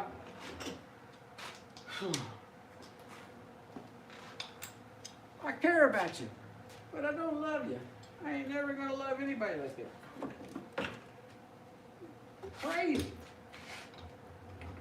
So yeah, so like, okay, this chick has broke up with me about every 2 weeks for 6 months. You know, I'm thinking we're broke up way back in March or February, actually, probably like that. And it just keeps calling me, yelling at me, screaming at me. I'm like, I thought you broke up with me last 2 weeks ago.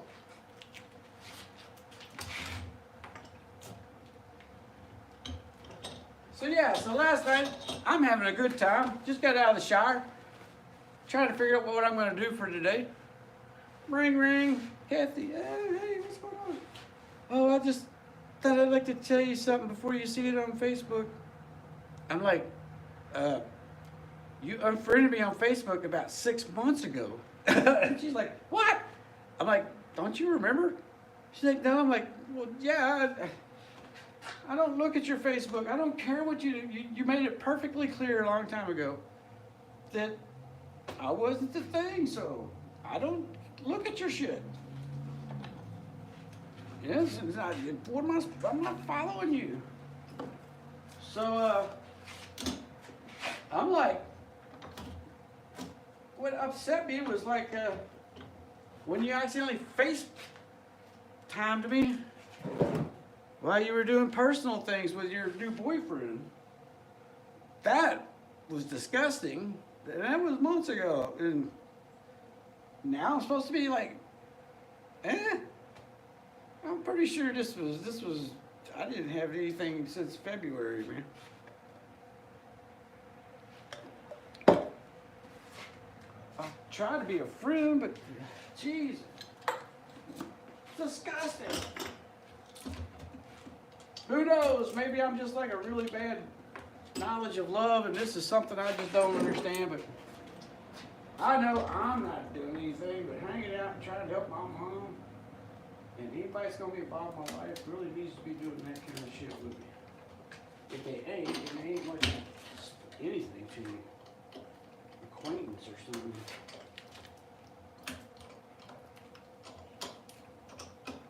And if I honestly had it, you know, if the girl liked me, I'd go with her.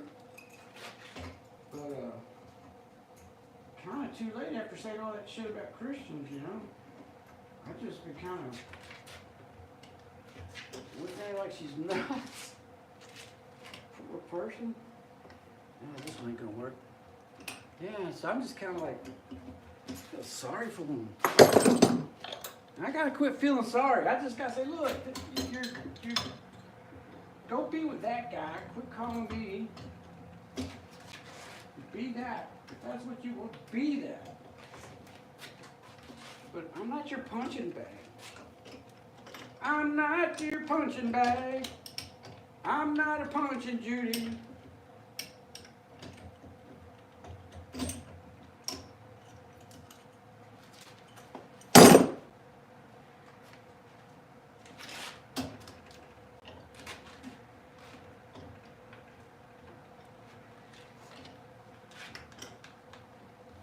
Pardon me while I concentrate. I have to concentrate because I like my shit to be perfect, so I'm making sure that this thing is 100% on the level. Ooh, that looks great. That's what I wanted right there. Time to freeze it up. Yeah. Calling out like, oh, Lord, you'll be happy for me. You want to make me happy? Tell your dad to help me out in my business, and then I'll hire you. That would make me happy.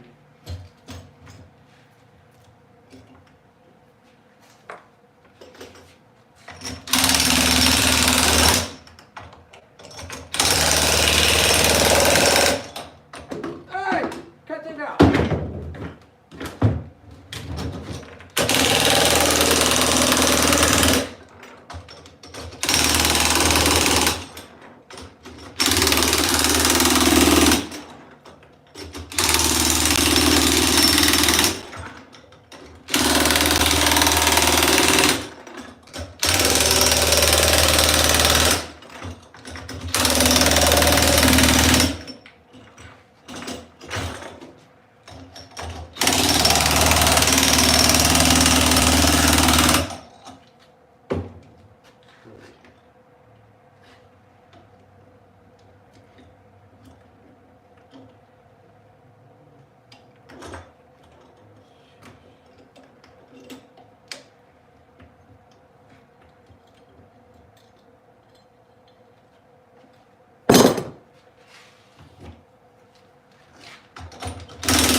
Ah! Ah!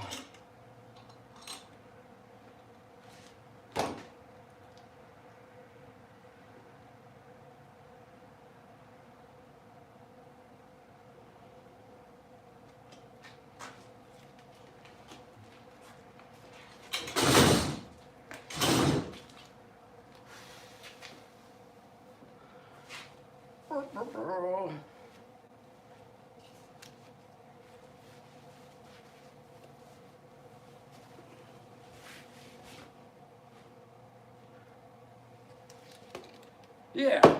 Woo. Got paid today, baby. I got paid. Cops going up down the road. I live on a very busy road. You wouldn't believe how many times cops go up and down the road. I'm gonna start taking a camera out there on accidents. There's accidents about once a month out here.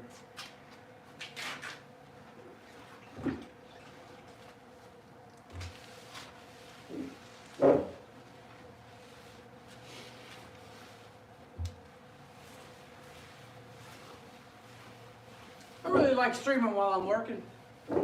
I get to blow off some steam, spill my guts to the world. Y'all get to see my fine craft while I run my mouth. 'Cause America, oh yeah. The spiller of truth. Abused by women all over the world.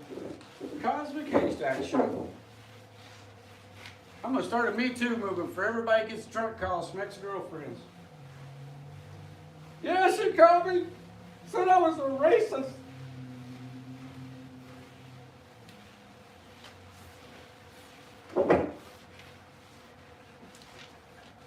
Said her new boyfriend's a musician just like me.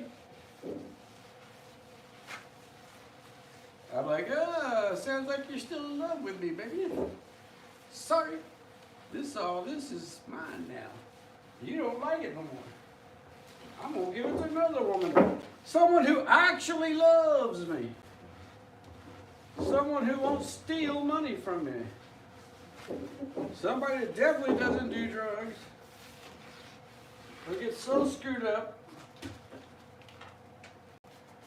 that their child is in serious danger. Yeah.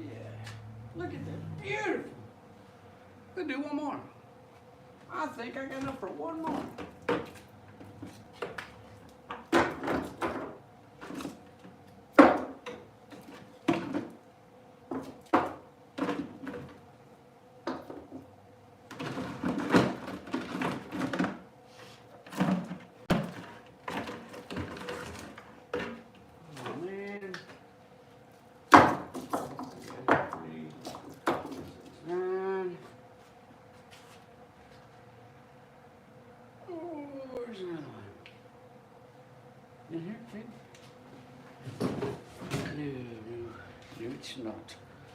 It's not.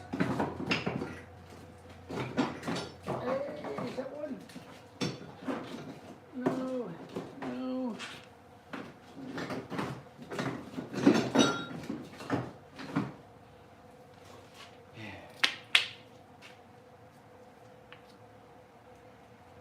Yeah, and I forgot to tell y'all the best part. She says she's gonna call me this weekend. I'm thinking, why? I'm already trying to avoid you. You're fucking bizarre.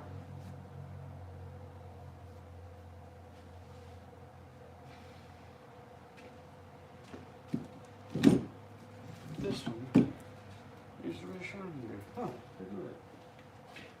What's the missing button? This one doesn't. So here we go. So I hope y'all enjoyed the show. I'm going to rant and rave about everything I can.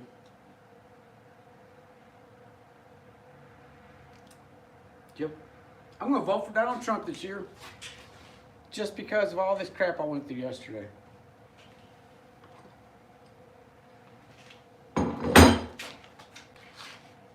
If I'm a Trump supporter, then let it be. Let it be, let it be, let it be, let it be. And so be it, man. Ba ba ba ba ba ba. Scooby-Doo, Scooby-Doo.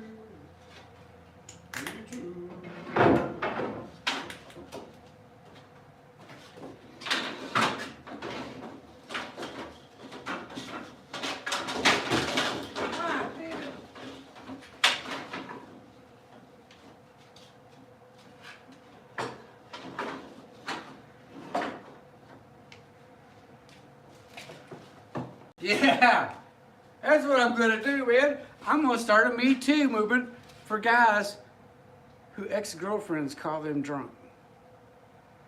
Yeah, it's gonna be me too.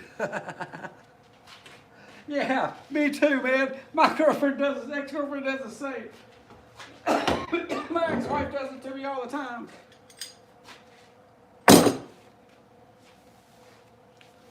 Does your ex-girlfriend call you even though it's been months since you've dated? Almost half a year? And break up with you? Then you need to join the Me Too movement. Started by Cosmic Haystack in Louisville, Kentucky. Does your girlfriend call you and accuse you of being a Trump supporter even if you don't care about Trump? Then you need to join the Me Too movement. Then you've been abused. You might be owed compensation. Call me, 1-800. Yeah, the Me Too movement for guys. What do y'all think about that? Somebody post something about that. I know y'all been Me Too'd. I can't be the only guy out there that gets drunk calls from their ex. And it's freaking weird. Freaking weird. I want you to share my happiness. You know I used to be in love with you, right? You understand that? No, she don't. You understand I'm not in love with you anymore, right? No, she don't. She's like, well, that's what I'm worried about. You keep saying things like that. I said, I'm making jokes because you're an idiot. You don't get it. Everybody else gets them, you don't get them. Me too.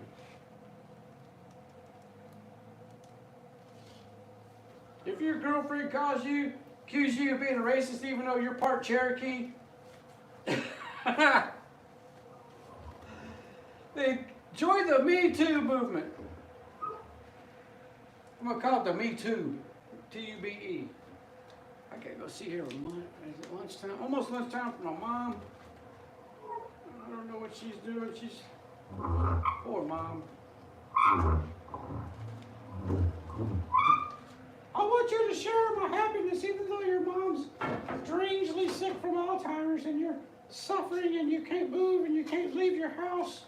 I just wanted you to be happy with me. You have to be the most dense person I think I've ever met.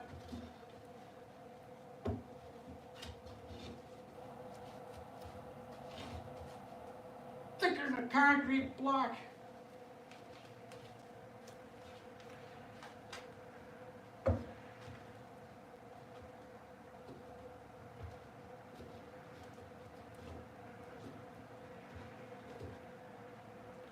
I want our relationship to be platonic because you're not attracted to me.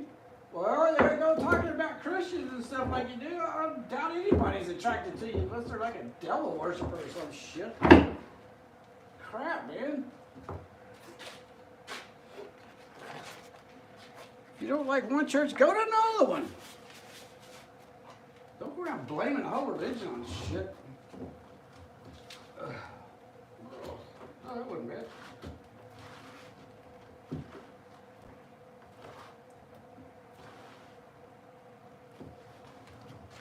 I like the little wagon wheel here. Heading down south to the land of the pines, thumbing my way in North Carolina. Look up the road, praying to God to see headlights. Woo. Are y'all listening to me in the background? You better not be listening to my evil ways. You'll become a Trump supporter and a racist or whatever the hell else I am.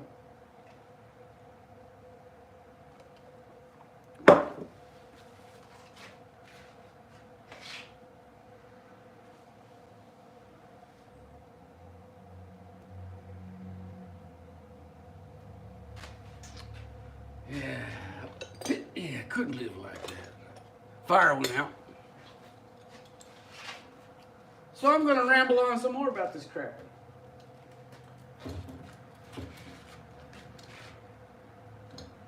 Because this shit's been building up for a year, man. I've tried keeping my mouth shut. I've tried being a peaceful one. No more. I'm tired of it. I deserve better, and I'm going to speak my mind. This chick actually tried to turn me in because I said a positive thing about Trump. It was going to turn me into Facebook jail. Not just Facebook, FBI and all this other shit. What a fucking moron.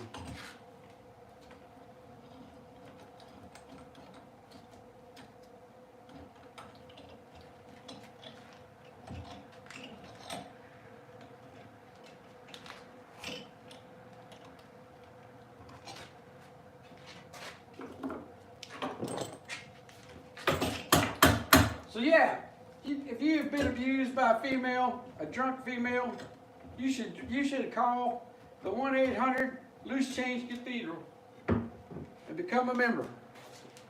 Pay your dues so that we can have a group meeting about the abuse we've suffered under our ex-girlfriends.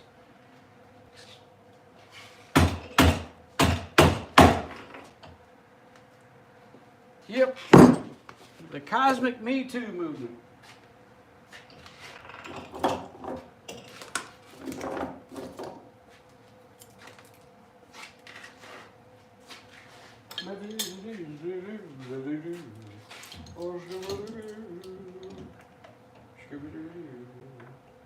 Scooby-Doo and me too, baby. I can't believe I got paid. I think my boss actually likes me again. I made him a real beautiful sign for his company. I sent it to him the other day.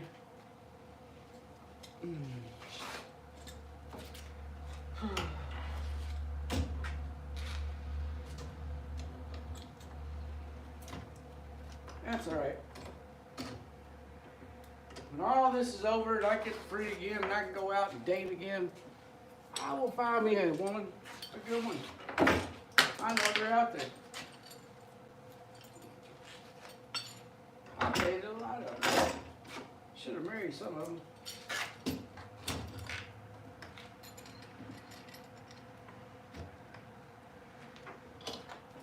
Yeah.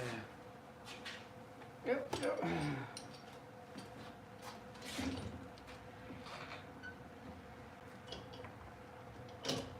You know what? That's not the only person. I had a girl I dated when I was before I went in the Air Force. Joined me on Facebook page. And did this damn near the same thing just over Facebook. She saw a Trump support page and just went off. And I'm like, she told me she was breaking up with her husband for the same reason. I'm like, you're breaking up with your husband because he voted for Trump? Think about that shit.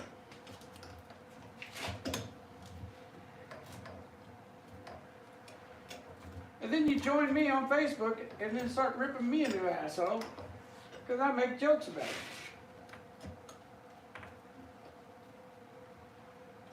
She's gone. She was pretty when we were that young, man. The girl that I dated that was a singer, she actually was a singer at a place called the Pine Ridge Jamboree. That's where I met her at. Pine Ridge Jamboree in Indiana. Me and Old Hickory used to play over there in Brick Boys. All little young country stars, 18, 19 years old. Woo! It was hot. We get up there and do our little bluegrass act. Rockin' tub, you'll always be who she's supposed to be. Everybody like, oh yeah, oh yeah. Yeah, she contacted me.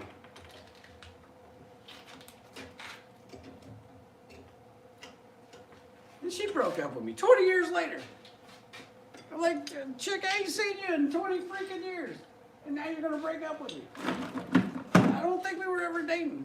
We got married since then, 20 years ago. I could be mistaken, but I'm pretty sure that you're married. You were married. So, I got this crazy, I'm gonna start recording them, making a whole album of chicks calling me drunk. Accusing me of shit. Oh, you're a banjo player. You must be in the Klan. You're a banjo player. You have to be racist. I'm pretty sure the banjo is invented by black people, but don't quote me on that. But pretty sure.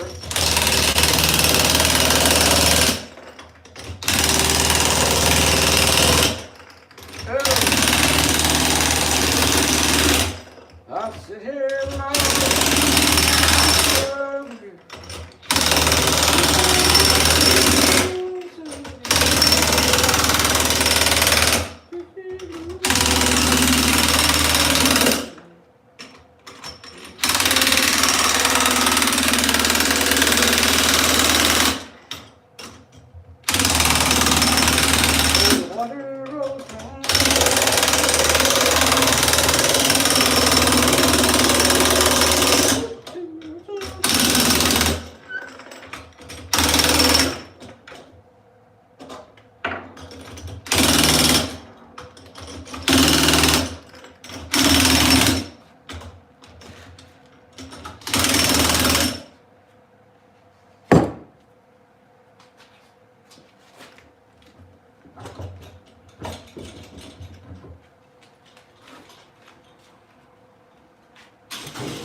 Alright, that's all those. Yeah, man, I had an interesting life, man. I used to play at this bar in Nashville. It's called a country club, actually. You had to have a membership to be a part of it. Had its own boat docks on Hickory Lake. Rich people shit. So I used to play there, and Bill Monroe would come there every Wednesday night for his little jam session, and my band would open up because we knew all the famous people, and so they would get on stage with us until Bill Monroe got ready to play. Then when he would get on play, we would get off at his group. But his group was mostly people that used to play with him because it was a jam session kind of thing. So one night, we had worked up this song called Is the Blue Moon Still Shining by Bill Monroe. It was on his album, written by his sister Rose, which is from the song Roseville, Kentucky. His sister was named Rose. And little beknownst to me that he was going to bring her to the show that night. I didn't know she was still alive. So we worked up this song, and Opryland had trained us how to sing in 3-part harmony. Man, that song was beautiful. And we had three of the most famous players, fiddle players in the world, Glenn Duncan, Stuart Duncan, and Earl Spielman, heard us practicing it and decided to come out and back us up on three-part fiddle, not twin fiddles, but tri-fiddles. Oh man, bringing a tear to a glass eyeball is rocking. So we're up there singing. How's it go? Is the blue moon still shining as it shines for you like it still does for me? Will the blue moon bring us back together, or will it leave us with sad memory? And we were doing it in three-part harmony and tearing up the house. And we almost done with the song, and here comes Bill Monroe trying to carry Rose out the door, and she's just bawling. She's crying. She stopped. As soon as we got done with that song, she was like, that's the most beautiful I've ever heard that song done in my whole life. And Bill was trying to get her out there because she was just sobbing. And I felt so bad. I was like, oh no, this got to piss off Bill Monroe. I made his sister cry. I didn't mean to do that, man. I was just trying to I didn't know she wrote the song. She wrote that song. And after that, Bill Monroe would just come to our shows. He would show up at the Station Inn. He would show up at Opryland. And, you know, we would bring him on stage like, hey, ladies and gentlemen, it's Bill Monroe. Didn't charge us a penny. And I think he liked that song. I think he liked that we did that for his sister. I was all worried about it, but turns out he didn't get mad at me at all for that. But it was really cool. It's one of my great memories. And that same nightclub is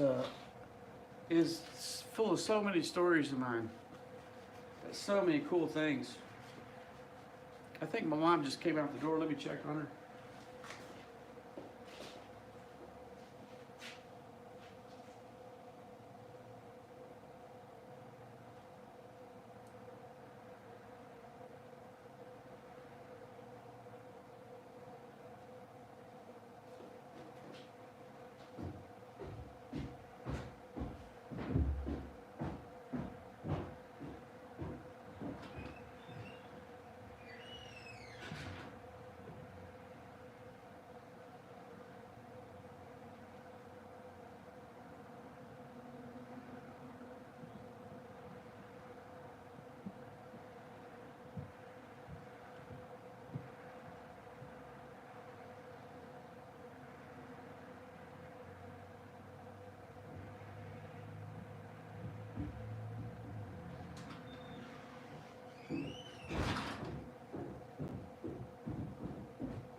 All right, so my mom's okay. 2 people left.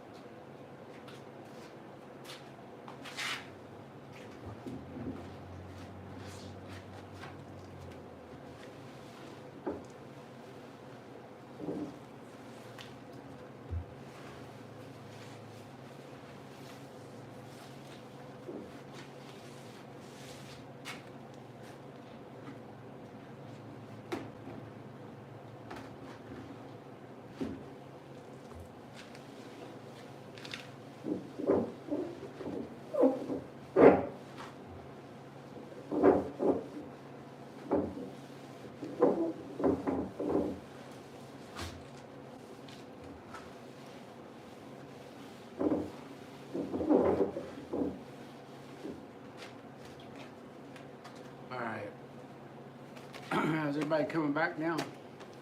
Got two. All right, Mom was okay. I had to take her breakfast home. I'm doing okay. I'm a little pissed of the drunk calling. I'm getting really tired of it. I thought I had it all ended. But she thinks I'm still in love with her. And she's brain goofy.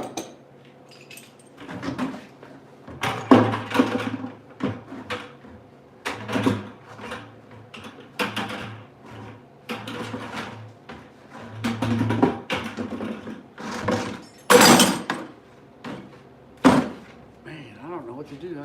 I got paid today again. So, I ordered baggies from Amazon.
I thought that was Amazon. The military helicopter, man. We got so many military helicopters coming over.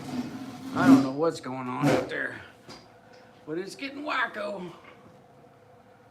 It looks like they're on a trajectory to the hospitals downtown. So, and this has been going on for a couple months now. Maybe they're taking wounded from some countries over there or something. But yeah, if you're just joining us, it's me. I was ranting about drunk calling.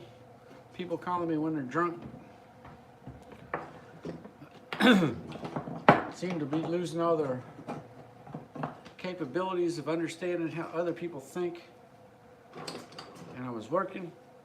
And now, I think I might cut some pearl the rest of the day. I got all my rims done, as you can see back here.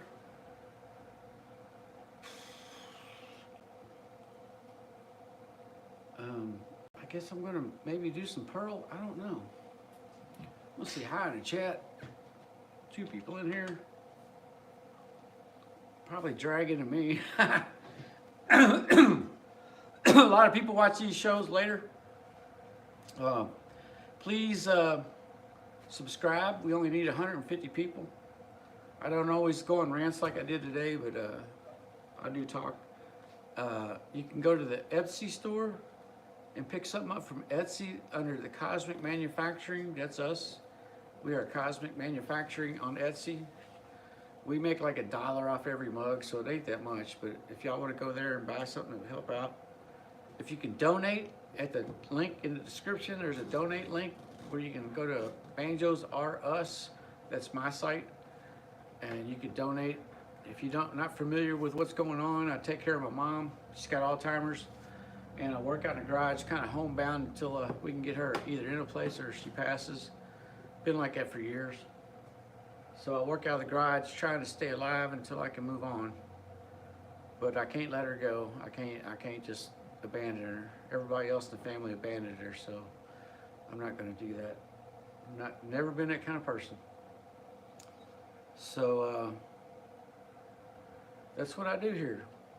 So any help's greatly appreciated. I don't know really what I want to do. It's Thanksgiving, right? Today is Thanksgiving. I guess I'm gonna take my new paycheck and pay the water bill. I got everything I need. I need to start dating again, man. They told me the other day that they would hook up a volunteer to watch my mom if I want to go out on a date. So I think I'm gonna take them up on it. And I don't know. I might go to a movie. Got some friends in Indiana I'd like to see. I'm not sure what I want to do. But I want to stay away from drunk callers, that's for sure. I can't take no more of that crap. Yep. Yeah. So, maybe I should keep streaming. I don't know. What time is it? It's lunchtime? Yeah, I think it's been a good stream. Maybe I'll turn it back on after lunch or something. So, I'm going to cut the stream, and if you suffer from your exes drunk calling you, join our club, the Me Too movement for ex-girlfriends and wives calling their husbands and their boyfriends, thinking they're still together when they're not. I hope she watches this. I'll see y'all later. I'll restream after a while.